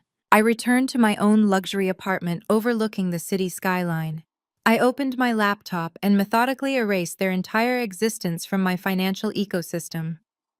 I logged into the utility portals and immediately terminated the water power and high-speed internet services at the coastal estate. I canceled the premium landscaping contract and the weekly pool maintenance. Then, I officially unregistered my parents' residential lease agreement, completely severing their legal ties to the property. I navigated to the Postal Service website and submitted a permanent change of address form for Richard and Patricia Wilson. I did not forward their mail to my apartment. I forwarded every single piece of their mail directly to the dingy, windowless, $90 a month climate-controlled storage unit in the rundown industrial park. Their expensive catalogs, their cruise line brochures, and their inevitable past-due credit card bills would now be delivered straight to the cold concrete box that held the remnants of their stolen luxury. The next week passed in blissful absolute silence. I focused entirely on my staging business, securing 2 massive new commercial contracts and watching my corporate accounts grow steadily. I did not think about the Greek port authorities or the frozen home equity line of credit. I was entirely free from the exhausting burden of managing my family's constant manufactured catastrophes. Then, on the evening of the 14th day, my cell phone lit up on my kitchen counter. The Mediterranean cruise was officially over. The message was from Patricia. We had to borrow money from Aunt Carol just to buy economy tickets home. We are exhausted and furious. Have dinner ready at the house at 7 p.m. so we can discuss your punishment. The blazing Florida sun beat down mercilessly on the regional airport tarmac. Patricia, Richard, and Cameron dragged themselves through the sliding glass doors of the arrivals terminal, looking absolutely nothing like the wealthy elite they desperately pretended to be. Their skin was peeling and burnt an angry lobster red from being stranded in Greece without access to their premium indoor cabanas. They were wearing cheap, wrinkled tourist clothing they had been forced to buy with borrowed cash. The sheer humiliation of flying for 14 hours in cramped economy seats next to the restrooms had completely fractured Patricia's fragile ego. She was practically vibrating with toxic rage, snapping at every passing traveler who dared to walk too close to her. Richard trailed behind her, pulling a single battered carry-on bag. His usual commanding patriarch persona was entirely deflated. He looked like a tired, beaten old man. Cameron was in even worse shape. He had spent the entire transatlantic flight sweating profusely and aggressively biting his fingernails. His phone had been dead for 2 days, and the terrifying reality of his frozen bank accounts was slowly eating him alive.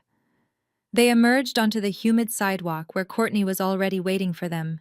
Courtney had been forced to take a cheap shuttle to the airport after the local police had formally evicted her from the coastal estate days earlier. She was standing by the curb, clutching 2 massive garbage bags, filled with the few personal items she had managed to grab before the officers threatened her with trespassing charges. When she saw Cameron walking out of the terminal, she did not run to hug him. She threw the heavy plastic bags onto the concrete and began screaming. She demanded to know why she had been humiliated by law enforcement while he was off drinking premium champagne on a luxury cruise. Cameron flinched under her verbal assault, completely lacking the arrogant energy he usually used to silence her. Richard stepped between them, his face turning a dark, dangerous shade of purple. He ordered Courtney to shut her mouth and get into the vehicle. He had ordered a rideshare using the last $50 of Aunt Carol's pity money. The vehicle that pulled up was not a sleek black town car. It was a dented, compact sedan that smelled strongly of cheap air freshener and stale cigarette smoke. The 4 of them were forced to cram themselves into the tiny back seat and passenger area. Patricia sat with her knees pushed up against her chest, loudly complaining about the lack of legroom and declaring that Lydia was going to pay for every single second of this agonizing discomfort. The cramped vehicle merged onto the busy highway heading toward the coastal community. Cameron finally managed to plug his dead cell phone into a portable charger he had borrowed from Courtney. The screen lit up and instantly began vibrating with dozens of missed call notifications. Before he could even check his voicemail, the phone rang loudly in the small, confined space of the car. The caller ID displayed an out-of-state area code. Cameron answered it, pressing the speaker to his ear with a trembling hand. The voice on the other end of the line was incredibly sharp, professional, and entirely devoid of any customer service warmth. It was a senior federal investigator calling directly from the fraud division of Cameron's primary banking institution. The investigator stated that the call was being officially recorded for federal compliance and demanded that Cameron verify his identity. Cameron stammered his confirmation, his eyes darting frantically around the cramped vehicle. The investigator did not waste a single second. He formally notified Cameron that all of his personal and business accounts were permanently locked, pending a massive federal review. The investigator listed the exact charges with ruthless precision: wire fraud, interstate forgery, fraudulent application for a home equity line of credit. The bank had received a sworn legal affidavit explicitly stating that Cameron had forged a quitclaim deed across state lines and illegally authorized a massive construction contract on a property he did not legally own. The color instantly drained from Cameron's face, leaving him a sickening shade of pale gray. He desperately tried to activate his usual charm offensive. He laughed nervously and told the federal investigator that this was all just a massive family misunderstanding. He claimed his sister owned the corporate entity, and she had simply forgotten that she gave him verbal permission to expand the pool deck. He promised to have Lydia call the bank and clear everything up by the end of the business day. The federal investigator completely shut him down. He informed Cameron that verbal permission did not legally validate a forged state document. Furthermore, the investigators stated that the sworn affidavit they received was provided directly by the primary property owner and the defrauded construction contractor. Lydia had not just ignored his desperate pleas for help. She had actively and meticulously provided the federal authorities with the exact evidence they needed to build a criminal case against him. The investigator told Cameron to retain legal counsel immediately and abruptly ended the call. The silence inside the cheap ride share was absolutely deafening. Patricia turned her sunburned face toward her golden child, her mouth hanging slightly open.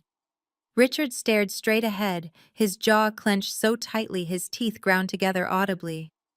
Courtney let out a sharp, cruel laugh from the front seat and muttered that she was married to a broke criminal. Cameron dropped his phone into his lap. He was hyperventilating, his chest heaving as the walls of his massive delusion finally caved in. He realized that Lydia was not just throwing a temporary tantrum. She had methodically dismantled his entire life. She had burned his fraudulent empire to the ground and handed the ashes directly to the federal government. He was facing actual prison time, and there was absolutely no way his parents could bail him out. Patricia refused to accept the reality of the situation. Her mind simply could not process the fact that her obedient, disposable daughter had utterly defeated them. She violently shook her head and declared that the bank investigator was wrong. She shrieked that Lydia was just bluffing and that once they arrived at the house, she would personally force Lydia to call the bank and fix this entire mess. Patricia demanded the driver go faster. She was entirely consumed by the need to enact her brutal punishment. She truly believed that if she just screamed loudly enough, the universe would magically bend back to her will. The battered sedan finally turned off the main highway and entered the exclusive coastal neighborhood.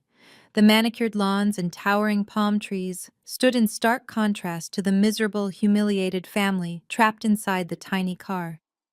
The driver pulled into the long, sweeping driveway of the luxury estate and parked near the grand front entrance. Richard handed the man the remaining crumpled cash, and the family climbed out of the vehicle. Their cheap suitcases hit the pristine brick pavers with a dull thud. Patricia did not even wait for the others. She marched directly up the walkway, her posture rigid with toxic entitlement. She reached the massive custom glass front doors and aggressively jabbed her personal access code into the digital smart lock keypad. She fully expected the heavy internal mechanism to click open and grant her entry to the kingdom she believed she rightfully owned. The keypad flashed a harsh, solid red light. The locking mechanism remained completely silent. Patricia scowled and punched the numbers in again, hitting the digital buttons with angry, forceful strikes. The lock flashed red a second time. She let out a frustrated growl and yelled for Richard to come open the door. Richard lumbered up the steps, his face dripping with sweat, and shoved Patricia aside. He entered his own master code. The machine blinked red. He tried Cameron's code. Red again. The digital smart lock had been completely wiped and reprogrammed. They were officially locked out of the estate. Patricia's face twisted into a mask of pure unhinged fury. She began pounding her fists against the thick, reinforced glass, demanding that Lydia open the door immediately. She screamed that she was not going to stand outside like a common beggar. When nobody answered her demands, she cupped her hands around her face and pressed her nose directly against the custom glass to peer into the grand foyer. What she saw completely shattered her remaining grip on reality. The massive crystal chandelier still hung from the vaulted ceiling. But everything else was entirely wrong. The expensive premium coastal staging furniture she had meticulously chosen to impress her friends was completely gone. The imported silk rugs, the plush white sofas, and the expensive abstract artwork had all vanished. The pristine, elegant interior had been replaced by a chaotic maze of heavy brown cardboard moving boxes and cheap generic plastic furniture. Patricia's eyes darted wildly across the open floor plan until she looked toward the formal dining room. Sitting exactly where Patricia used to host her lavish dinner parties was a completely unfamiliar family. A man in a faded t-shirt, a woman with her hair pulled up in a messy bun, and two young children were sitting around a cheap folding table eating delivery pizza directly out of the cardboard box. They were laughing and talking, completely unaware of the hysterical woman staring at them from the front porch. Patricia's mind violently rejected the visual information. She refused to comprehend that the house had been sold right out from under her feet. She began screaming at the top of her lungs, her voice cracking with pure hysterical desperation. She pounded both of her fists against the heavy glass doors with such extreme force that her knuckles began to bleed. The family inside the dining room suddenly stopped eating and turned their heads toward the front entrance, their eyes widening in shock at the sight of the unhinged, sunburned woman attacking their new home. Patricia kept screaming and thrashing against the locked doors as the total devastating reality of her absolute ruin finally crushed her. She slammed her bleeding knuckles against the reinforced glass, leaving frantic red smears across the pristine surface. Her lungs burned as she shrieked, demanding the strangers inside vacate her property immediately. The family sitting at the dining table simply stared at her in stunned silence. The man in the faded t-shirt set his slice of pizza down and pulled his phone from his pocket, completely ignoring her hysterical demands. Richard rushed up the concrete steps and grabbed Patricia by the shoulders, physically pulling her away from the door. He hissed at her to lower her voice frantically, glancing around the quiet, manicured street. He was utterly terrified of looking like a fool in front of the wealthy neighbors he had spent the last 3 months trying to impress. Patricia violently shoved his hands away. Her perfectly highlighted hair was a tangled mess sticking to her sunburned face in sweaty clumps. Her eyes were wide and manic, entirely unhinged from reality. She reached into her cheap souvenir tote bag and retrieved her cell phone. Her hands shook so violently she dropped the device twice on the brick pavers before finally managing to dial the 3 digits of emergency dispatch. "I need police at my house immediately," Patricia screamed into the receiver, her voice echoing loudly down the quiet street. "We have a massive home invasion. There are dangerous squatters inside my luxury estate. They have locked us out and stolen everything. Send a SWAT team. Send everyone. They are eating pizza in my dining room." Richard grabbed his own hair in sheer panic, realizing Patricia was actively filing a false police report, but he was completely powerless to stop her manic spiral. Cameron remained frozen on the meticulously trimmed lawn. His knees buckled, and he collapsed onto the grass, clutching his dead cell phone to his chest. He was completely trapped in his own private nightmare, replaying the federal investigators' terrifying threats over and over in his mind. Courtney leaned against the trunk of the dented rideshare vehicle, crossing her arms and watching the entire spectacle with a cold, twisted grin. She loudly announced that she hoped the police arrested all of them so she could finally get a peaceful night of sleep. The suffocating Florida heat beat down on the driveway as the minutes ticked by. The upscale 55-plus community was usually a haven of absolute silence and enforced tranquility. Now front doors up and down the street began to slowly open. Wealthy retirees in expensive golf attire stepped out onto their manicured lawns, drawn by the sound of Patricia's relentless shrieking. They murmured to one another, pointing directly at the sunburned, disheveled family, causing a massive public disturbance. Richard tried to offer a pathetic, reassuring wave to a man he had previously bragged to at the country club, but the neighbor simply turned his back and walked inside.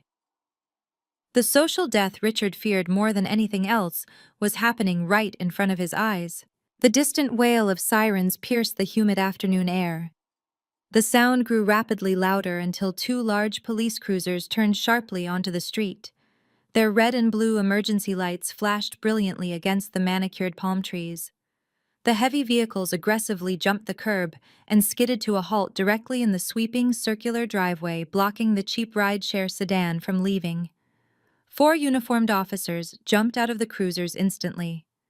Their hands hovered cautiously over their duty belts, reacting to the high-priority home invasion dispatch Patricia had maliciously fabricated. The lead officer, a tall, broad-shouldered man with a stern expression, commanded everyone to step away from the front entrance. Patricia immediately ran toward him, waving her arms frantically and pointing at the custom glass doors. "Arrest them!" she wailed, her voice hoarse and broken. Break the door down and drag them out in handcuffs. They are stealing my retirement home. They stole all my designer furniture. The officer held up a hand instructing her to remain silent while his partner approached the front entrance. Before the second officer could even knock, the heavy front door swung smoothly open. Harrison stepped out onto the porch. He was no longer wearing his sharp charcoal corporate suit. He was dressed in casual weekend clothes, holding a half-eaten slice of pepperoni pizza in his left hand. He looked completely unbothered by the flashing police lights and the hysterical woman screaming on his lawn. He simply looked deeply annoyed that his family dinner had been interrupted by neighborhood lunatics. The lead officer stepped forward and asked Harrison to identify himself and explain his legal right to occupy the residence. Harrison did not raise his voice. He did not act defensive. He calmly reached into his back pocket, pulled out his leather wallet, and handed his state identification to the officer. "I am the legal owner of this property," Harrison stated, his voice carrying the absolute unshakable confidence of a man who dealt in million-dollar corporate acquisitions daily. "I purchased this estate in a pure cash transaction. We formally closed yesterday morning. My firm holds the absolute clean title, and we took immediate possession of the asset." Patricia let out a guttural sound of pure denial. She lunged forward, trying to push past the police officers to get to Harrison. "He is lying," she screamed, spitting the words out with toxic venom. "My daughter bought this house for me. It belongs to us. He is a criminal squatter." Harrison sighed heavily, taking a slow bite of his pizza. He turned his head and called back into the house, asking his wife to bring his leather briefcase to the door. A moment later, the woman with the messy bun stepped out and handed him a thick manila folder. Harrison extracted a crisp, newly printed document featuring heavy notary seals and official county clerk stamps. He handed the pristine paperwork directly to the lead police officer. "Here is the legally recorded deed," Harrison said, entirely ignoring Patricia's existence. "You will see it was formally transferred from Lydia Wilson's corporate entity directly to my holding firm. The transaction is completely bulletproof. Now, if you do not mind, I would like these trespassers permanently removed from my property so my children can finish their dinner in peace." The lead officer carefully reviewed the certified deed cross-referencing the names and the official seals. He handed the document back to Harrison with a respectful nod. The officer turned around and faced Patricia and Richard. His previous cautious demeanor was instantly replaced by a hard, uncompromising glare. "Ma'am, you filed a false report of a violent home invasion," the officer said, his voice dropping an octave. "This is a civil matter, and you have absolutely zero legal right to be on this property. The rightful owner has asked you to leave. You need to gather your belongings and vacate the premises immediately, or you will be arrested for criminal trespassing." Patricia's jaw dropped. She looked at Richard, expecting him to unleash his commanding patriarch fury and fix the situation. Richard puffed out his chest, attempting to physically intimidate the armed police officer. He lowered his voice into his deepest, most authoritative register, completely ignoring the fact that he was wearing a wrinkled tourist shirt and sporting a peeling sunburn. "Now listen here, officer," Richard blustered, pointing a thick finger at Harrison. "There has clearly been a massive administrative error. My daughter Lydia handles our finances. She would never sell our home without consulting me. I demand you let us inside while I make a phone call to clear this up." The officer did not flinch. He placed his hand firmly on his duty belt and took a deliberate step toward Richard. "I will not ask you again, sir. Step off the property right now." Cameron suddenly scrambled up from the grass, his sheer panic temporarily overridden by his desperate need to sound like the smartest person in the room.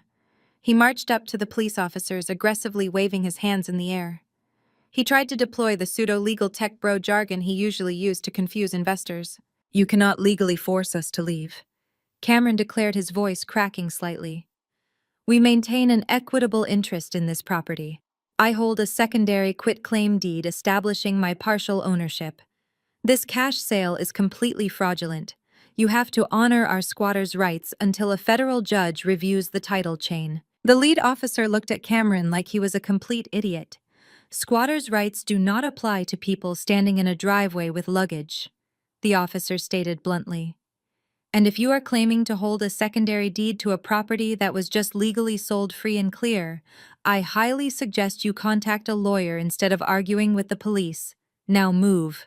Cameron opened his mouth to argue further, but a sudden sound cut through the heavy, humid air. The distinct low hum of a high-end luxury engine echoed down the street. A sleek, immaculate black town car glided smoothly up to the curb, parking directly behind the flashing police cruisers. The tinted windows rolled up tight, reflecting the afternoon sun. The driver, wearing a dark suit, stepped out and quickly moved to open the rear passenger door. I stepped out of the vehicle. I was not wearing wrinkled tourist clothes. I was dressed in a sharp, flawlessly tailored navy blue suit, holding a slim leather portfolio. I looked rested, wealthy, and entirely in control. Donovan, my corporate attorney, stepped out from the opposite side of the car, buttoning his suit jacket and adjusting his expensive silk tie. The stark visual contrast between my pristine professional appearance and my family's disheveled, sunburned misery was absolute perfection. Patricia's manic eyes locked onto me the second my expensive heels hit the pavement. Her expression instantly morphed from sheer terror back to aggressive, entitled demands. She genuinely believed that her personal ATM had finally arrived to fix the glitch and restore her unearned luxury. She broke away from Richard and sprinted across the lawn toward me, her cheap sandals sliding on the wet grass. "Lydia!" Patricia shrieked, waving her arms frantically. "Tell them, Lydia! Tell these stupid officers that you bought this house for us. Show them the real papers. Tell them to arrest that man and let us back inside our home right now." She reached out, intending to grab my arm and pull me toward the police officers. Donovan stepped smoothly between us, blocking her path entirely. He held up a hand, projecting the exact same unshakable authority that Harrison had displayed minutes earlier. "Do not touch my client!" Donovan warned, his voice sharp and cold. I ignored Patricia completely. I did not look at Richard, who was staring at me with a mix of shock and rising fury. I did not look at Cameron, who had suddenly gone entirely silent, his eyes wide with the horrifying realization that I held the power to send him to federal prison. I walked calmly past my hysterical mother and approached the lead police officer. I offered him a polite professional smile. "Officers," I said, my voice perfectly steady and entirely devoid of any familial affection, "I am the former owner of this property. I sold it to Harrison 3 days ago in a fully authorized cash transaction. These people are trespassing." The lead officer looked from me to Harrison and then down at the pristine legal deed in his hands. The pieces of the puzzle instantly snapped together in his mind. The tense defensive posture of the 4 police officers immediately dissolved into deep, unmistakable irritation. They had responded to a high-priority emergency dispatch for a violent home invasion and a potential hostage situation.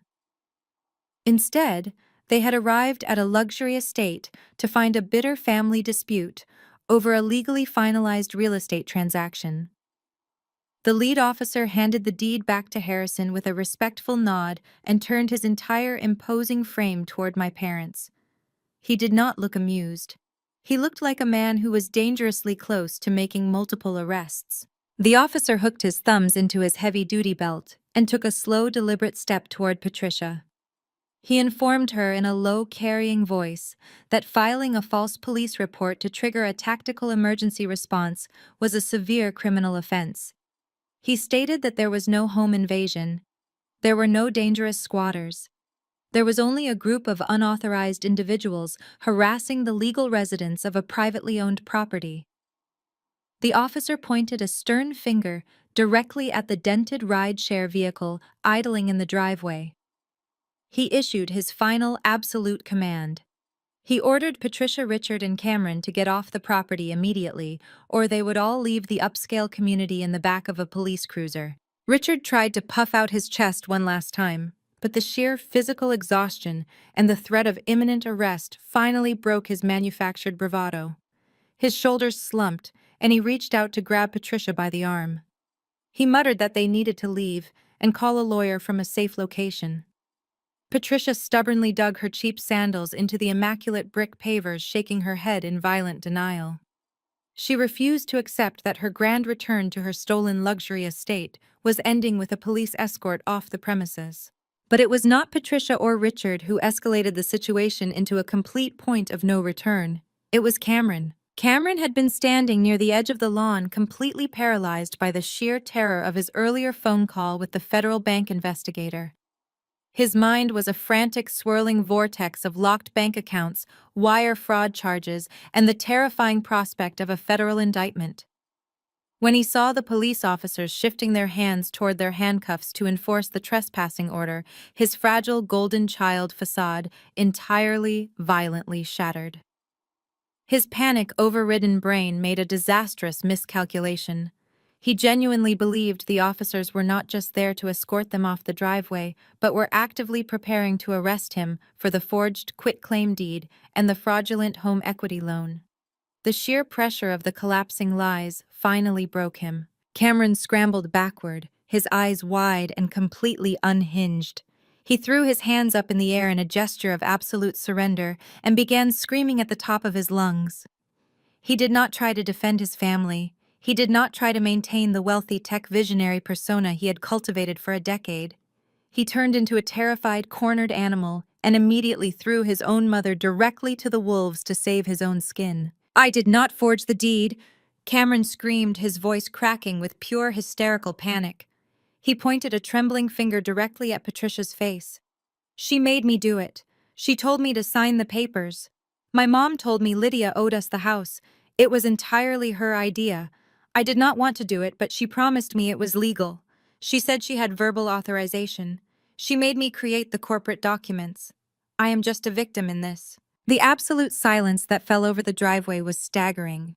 Even the police officers froze momentarily, stunned by the sudden, unsolicited confession to major financial crimes. Patricia stood completely paralyzed. The deep red sunburn on her face seemed to drain away, leaving her a sickly pale color. She stared at her favorite child, her absolute golden boy, the son she had protected, bailed out, and worshipped her entire life. She had sacrificed my financial stability, my credit, and my future just to ensure Cameron never had to face a single consequence for his reckless actions. Now, the very second he faced actual severe legal jeopardy, he did not hesitate to publicly declare her the mastermind of a federal fraud ring.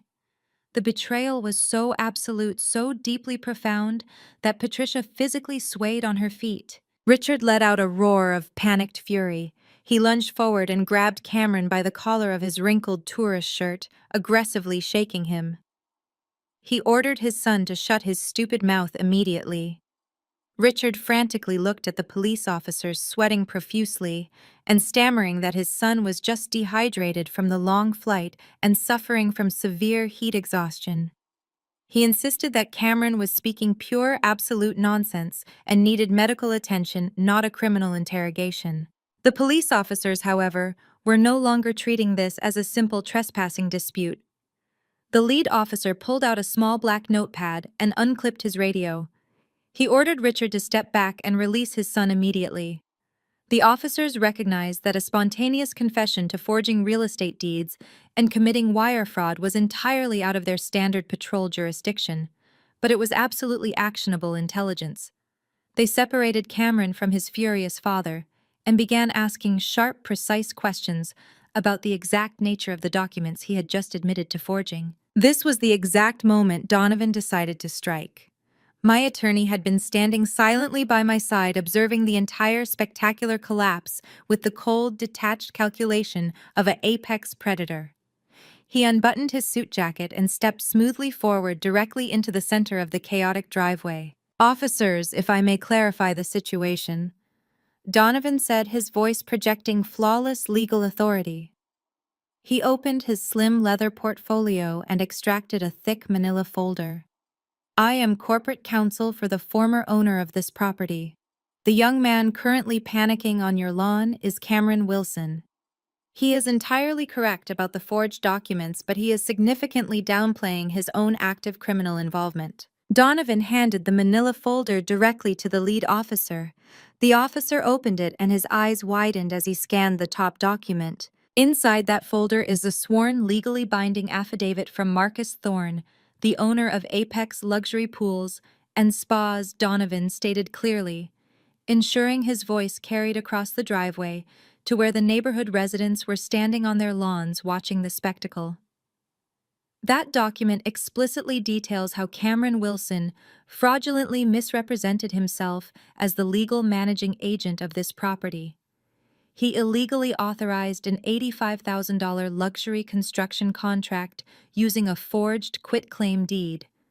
He then attempted to leverage that forged deed to extract a $500,000 home equity line of credit from a federal banking institution.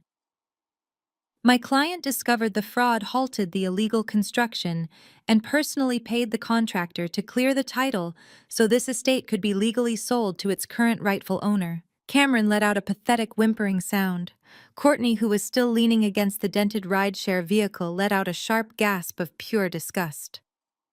She grabbed her 2 plastic garbage bags of belongings, turned her back on her husband, and began rapidly walking down the sidewalk, entirely abandoning him to his fate.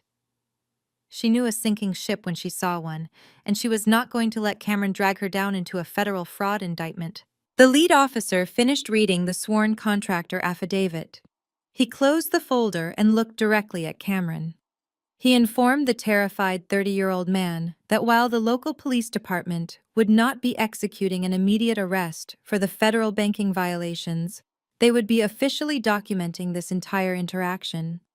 The officer explicitly warned Cameron that all of this evidence, including his spontaneous public confession regarding his mother's involvement, would be immediately forwarded to the district attorney and the federal fraud division. He told Cameron to expect a very serious knock on his door from federal investigators in the immediate future. Then the officer pointed toward the street and gave his final, unyielding order. He told them to get in their vehicle and leave the premises, or they would be arrested for trespassing right now. Richard grabbed Cameron by the arm, roughly hauling him toward the idling sedan. Cameron was sobbing openly, his chest heaving as the reality of his destroyed life fully settled over him. Richard shoved his son into the back seat and turned back to collect his wife. Patricia had not moved a single muscle. She was standing in the center of the pristine driveway, entirely surrounded by the wreckage of her fabricated reality. She slowly turned her head and looked at the beautiful coastal estate she had stolen.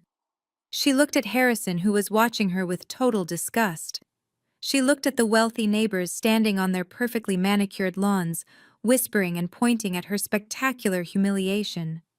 She looked at the police officers who had just documented her son confessing to a federal crime that she allegedly orchestrated. Finally, she looked directly at me. I stood there in my flawless designer suit, flanked by my high-powered attorney, completely untouched by the absolute ruin consuming her life. I did not offer her a single ounce of pity. I simply watched her the way one watches a toxic storm finally blow itself out. Patricia realized she had absolutely no leverage left. She had no money. She had no house. She had no power over me. Her husband was a broken shell, and her golden child had betrayed her to save himself. She had lost every single game she had ever played. So she resorted to the absolute only tactic she had left in her pathetic arsenal. She decided to play the ultimate victim. Patricia's knees buckled. She dramatically collapsed onto the hard brick pavers of the driveway, landing with a heavy thud. She threw her head back and let out a piercing theatrical wail of pure agony. She squeezed her eyes shut, forcing massive crocodile tears to stream down her sunburned cheeks.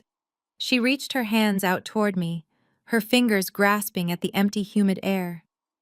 She began to sob loudly, ensuring her voice carried across the neighborhood, desperately trying to manipulate the wealthy onlookers into believing she was just a poor, helpless mother being violently abused by her cruel, ungrateful daughter. Patricia was on her knees, clutching her chest as she sobbed loudly enough for the entire coastal cul-de-sac to hear.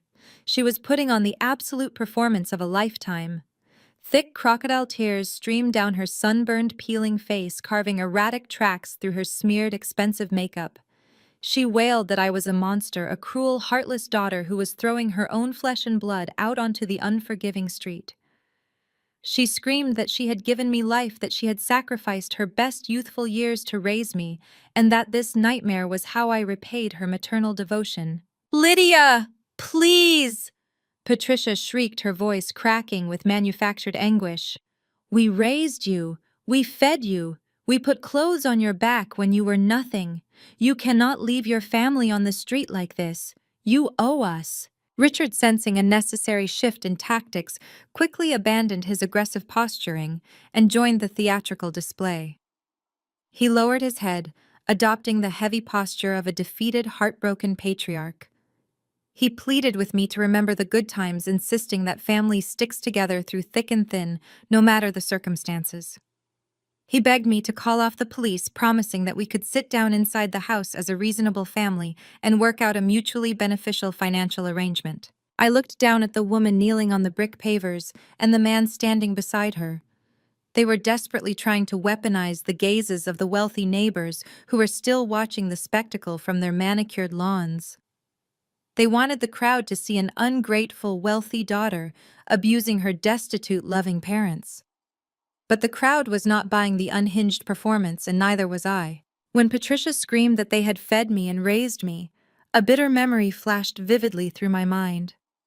I remembered being 19 years old, working double shifts at a greasy local diner to pay for my basic community college classes, because Richard and Patricia had secretly drained my childhood savings account to fund Cameron's first failed tech startup. I remembered coming home physically exhausted, only to find the kitchen cabinets padlocked because Patricia did not want me eating the expensive organic groceries she had specifically purchased for her golden boy. I remembered the freezing winter nights in my unheated attic bedroom, listening to them downstairs popping imported champagne to celebrate Cameron's imaginary corporate milestones. They had not raised me. I had survived them. I had clawed my way out of their toxic, suffocating household, built a booming commercial staging business from absolutely nothing, and secured my own financial independence while they actively tried to sabotage my success at every turn. I did not flinch. I did not offer a single ounce of sympathy or hesitation. I maintained my perfectly composed posture, my face a mask of absolute chilling indifference. I stepped forward, my designer heels clicking sharply against the pavement. The crisp sound cut through Patricia's hysterical sobbing like a knife. I stopped exactly 2 feet away from her kneeling form. I slowly opened my leather designer bag. I reached inside and retrieved 2 specific items. The first was a single dull brass key attached to a cheap, bright yellow plastic keychain. The second was a crisp, freshly printed $100 bill. I held them out for a brief moment, letting the bright Florida sunlight catch the metal and the paper, ensuring Patricia saw exactly what I was holding in my hand. Then I simply opened my fingers and let them drop. The brass key hit the brick driveway with a sharp metallic clink. The $100 bill fluttered down, landing right next to Patricia's trembling knees. "Here is the key to your storage unit," I stated, my voice completely devoid of emotion, echoing clearly across the quiet driveway. "It is Unit 402 at the Industrial Park on the edge of town. I paid the $90 monthly fee through the end of the current month. All of your junk mail, your past due credit card statements, and the few cheap belongings you left behind are sitting inside that concrete box." Patricia stopped sobbing mid-breath. She stared at the cheap brass key and the single $100 bill on the ground as if they were venomous snakes. "And here is $100, I continued, gesturing to the cash on the bricks. "That will cover the cost of an extra-large Uber to transport you, your husband, your criminal son, and your luggage to the storage facility. After today, you are entirely on your own. Do not ever contact me again." Before Patricia could even process the sheer brutality of my statement, a new vehicle pulled rapidly into the driveway. It was an unmarked dark gray sedan. A man in a plain suit stepped out, flashing a gold badge clipped to his belt. The patrol officers had radioed for a financial crimes detective the exact moment Cameron had spontaneously confessed to wire fraud and real estate forgery. The detective walked over to the lead officer, exchanging a few quiet, urgent words before turning his attention to the chaotic scene unfolding on the lawn. I turned away from my parents and walked directly toward the newly arrived detective. Donovan matched my stride, remaining a silent, intimidating presence at my shoulder. The detective introduced himself as Detective Miller, casting a wary professional glance at Patricia, who was still kneeling on the ground in stunned, absolute silence. "Detective Miller," I said smoothly, extending my hand. "My name is Lydia Wilson. I believe I have some critical information that will greatly expedite your current investigation into Cameron Wilson's real estate fraud." I opened my leather portfolio and pulled out a thick, heavily bound manila folder. It was over 2 inches thick, packed with meticulously organized documents, highlighted bank statements, and notarized financial logs. I had spent years quietly and methodically compiling this specific file, waiting patiently for the exact right moment to deploy it. By the way, I said, handing the heavy folder directly to the detective, "I would also like to officially file a comprehensive police report for long-term identity theft and grand financial fraud against my parents, Richard and Patricia Wilson." Richard let out a strangled, pathetic gasp. He took a stumbling step backward, his face turning an ashen, sickly white. "The 12 years of certified bank records showing my parents stealing my identity to fund his failed businesses are all in there," I explained, tapping the heavy cover of the folder. "When I was 22 years old, I discovered that Richard and Patricia had illegally opened 6 different high-limit credit cards using my social security number. They forged my signature on the applications. They maxed out every single card to purchase luxury vehicles and fund Cameron's disastrous early cryptocurrency ventures. When the businesses inevitably collapsed, they defaulted on the massive debt and completely destroyed my credit score.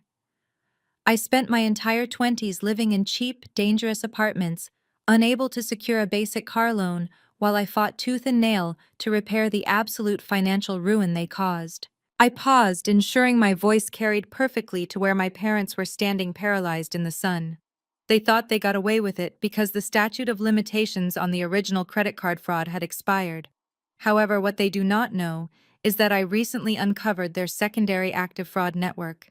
Inside that folder, you will find absolute proof that they are currently using my stolen social security number to maintain hidden offshore bank accounts in the Cayman Islands to hide their remaining assets from the IRS.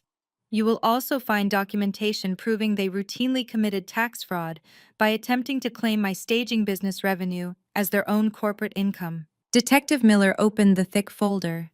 He flipped through the first few pages, his eyes widening dramatically as he took in the sheer volume and immaculate organization of the hard evidence. He saw the certified bank transfers, the highlighted IP addresses, tracing the fraudulent applications directly back to Richard's home computer, and the official IRS tax transcripts proving the income manipulation. This was not a messy, complicated family dispute that would require months of tedious, difficult investigation. This was a perfectly packaged, undeniable criminal case wrapped up with a neat little bow. The detective snapped the folder shut. He looked at me with a profound mixture of professional respect and absolute astonishment. He nodded once, acknowledging the devastating power of the weapon I had just handed him. Detective Miller turned around and signaled to the 2 uniformed patrol officers. The officers immediately adjusted their tactical stances and began moving purposefully toward my parents. "Richard and Patricia Wilson," the detective called out, his voice cutting through the humid afternoon air with absolute authority. "I need you both to step away from the property and walk toward the cruiser. We are going to the precinct for extensive questioning regarding identity theft, wire fraud, and federal tax evasion. Cameron Wilson, you are coming with us as well." Richard's knees completely buckled. He grabbed the side of the police cruiser to keep himself from collapsing onto the burning pavement. He looked absolutely pathetic, a broken, defeated old man who had finally run out of lies to tell. Patricia remained frozen on her knees, staring blankly at the yellow plastic keychain resting on the brick driveway. She did not scream. She did not cry. Her mind had completely short-circuited, unable to process the absolute total destruction of her fabricated life. Cameron began hyperventilating again, blabbering incoherently about how he was just a victim, but the officers ignored his pathetic whining. They efficiently patted him down and guided him toward the back of the squad car. Courtney was already half a block away, walking briskly down the sidewalk, with her garbage bags, not looking back a single time. I did not stay to watch them place my parents in handcuffs. I had seen exactly enough. The years of emotional manipulation, the stolen money, the relentless gaslighting, and the sheer exhausting burden of carrying their toxic weight were finally over. I had outsmarted them, outmaneuvered them, and completely dismantled their fraudulent empire using nothing but truth and meticulous preparation. I turned my back on the flashing police lights and the murmuring crowd of wealthy neighbors. I walked gracefully toward the idling black town car. Donovan opened the heavy rear door for me, a rare, genuine smile touching the corners of his mouth. I slid into the luxurious leather back seat. The pristine air conditioning washed over me, cool and refreshing against the oppressive Florida heat. Donovan closed the door with a solid, satisfying click, entirely shutting out the noise of my family's final ruin. "To the office, ma'am," the driver asked respectfully, glancing at me in the rearview mirror. "No," I replied, leaning back into the plush leather and letting out a long, deep, peaceful breath. "Take me to the airport. I have a first-class flight to Paris to catch." The driver nodded and pulled the sleek vehicle away from the curb. As the car glided smoothly down the manicured street, I did not look back. I kept my eyes focused entirely on the road ahead, completely ready to begin the rest of my life. 1 month later, the warm coastal breeze felt entirely different. I stood on a pristine stretch of undeveloped beachfront property, listening to the rhythmic crashing of the Atlantic waves. The air smelled of salt and absolute unfiltered freedom. Paris had been exactly the palate cleanser I needed, a luxurious 2-week escape filled with Michelin-starred dinners and quiet mornings drinking espresso on cobblestone balconies. I had turned my phone off for the entire trip, ignoring the frantic voicemails from unknown numbers and allowing the sheer magnitude of the explosive driveway showdown to settle. When I finally powered my device back on during the flight home, my inbox was flooded with the spectacular aftermath of my family's total destruction. The federal authorities had moved with terrifying speed. Cameron was formally indicted on multiple counts of wire fraud and interstate forgery. The bank had seized every single asset he falsely claimed to own, leaving him absolutely destitute. Courtney did not wait a single second to protect her own interests. She filed for divorce the exact day Cameron posted his heavily restricted bail, ensuring the legal paperwork was served to him at his cheap motel. She had immediately launched a public smear campaign against him on social media, violently distancing herself from his criminal empire and painting herself as the ultimate victim of his narcissistic lies. Richard and Patricia suffered a fate they considered far worse than actual prison. They were currently out on bail, awaiting their own federal trial for identity theft and massive tax evasion. The IRS had descended upon them like a swarm of locusts, freezing their remaining hidden accounts and launching a brutal forensic audit into 12 years of fabricated financial returns. Without access to their stolen funds, they were forced to move into a cramped 2-bedroom rental apartment on the grimy industrial edge of the city. It featured peeling linoleum floors, paper-thin walls, and the constant deafening roar of the nearby interstate. It was located less than 3 miles from the cheap storage facility holding the pathetic remnants of their fake luxury life. Their former wealthy friends instantly blacklisted them. Their prestigious country club formally revoked their membership and mailed them a public ban notice. They were entirely shunned by the social circle they had sacrificed my future to impress. I did not feel a single drop of pity for any of them.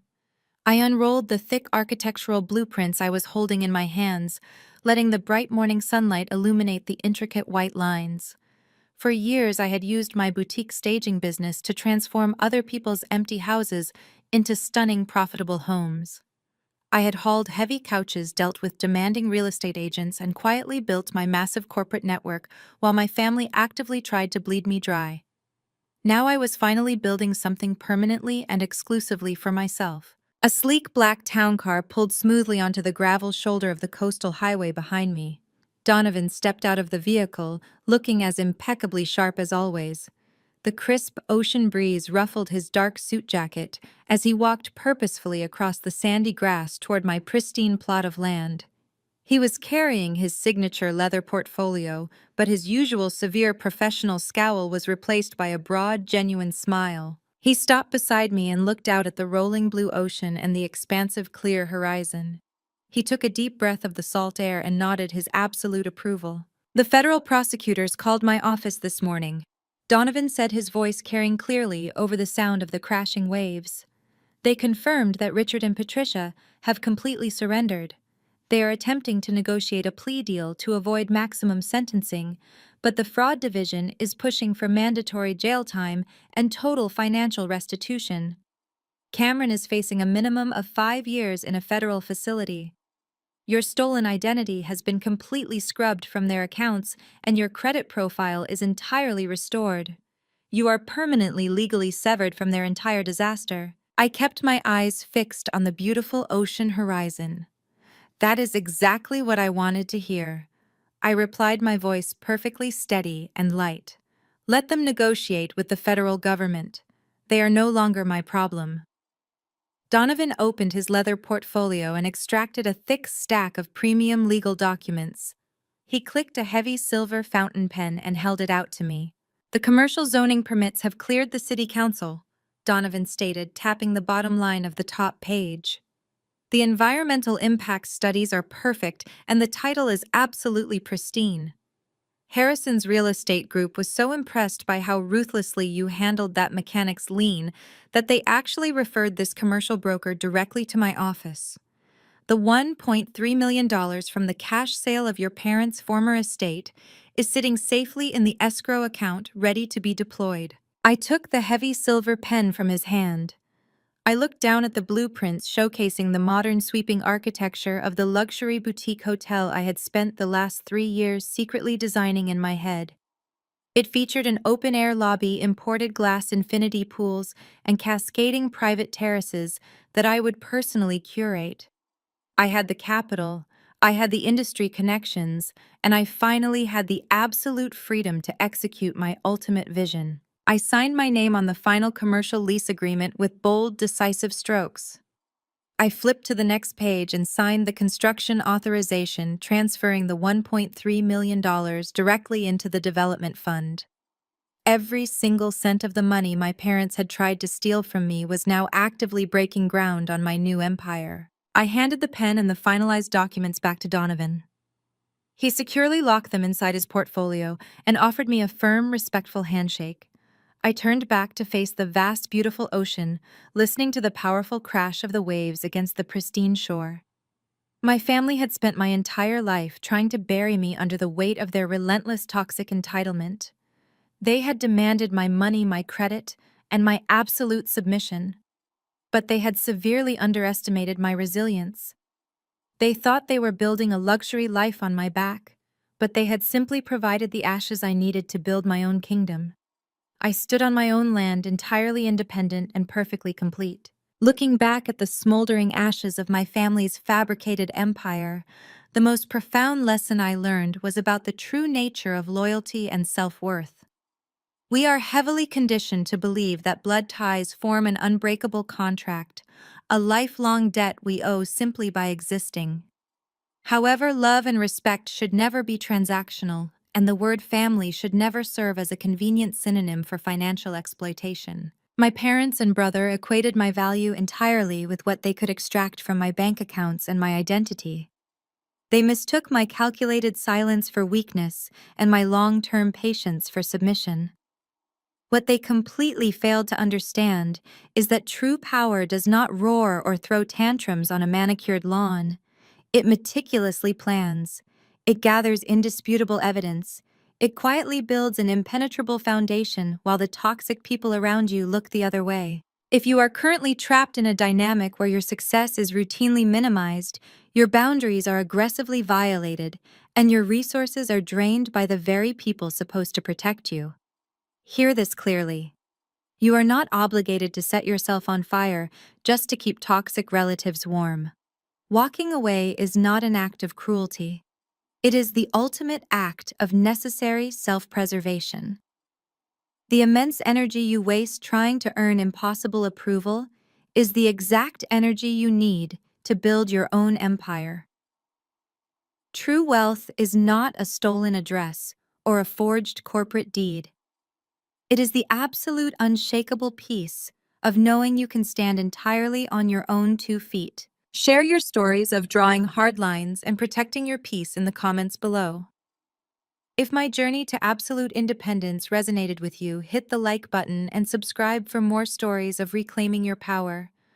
Remember, you always have the absolute right to walk away and build your own kingdom.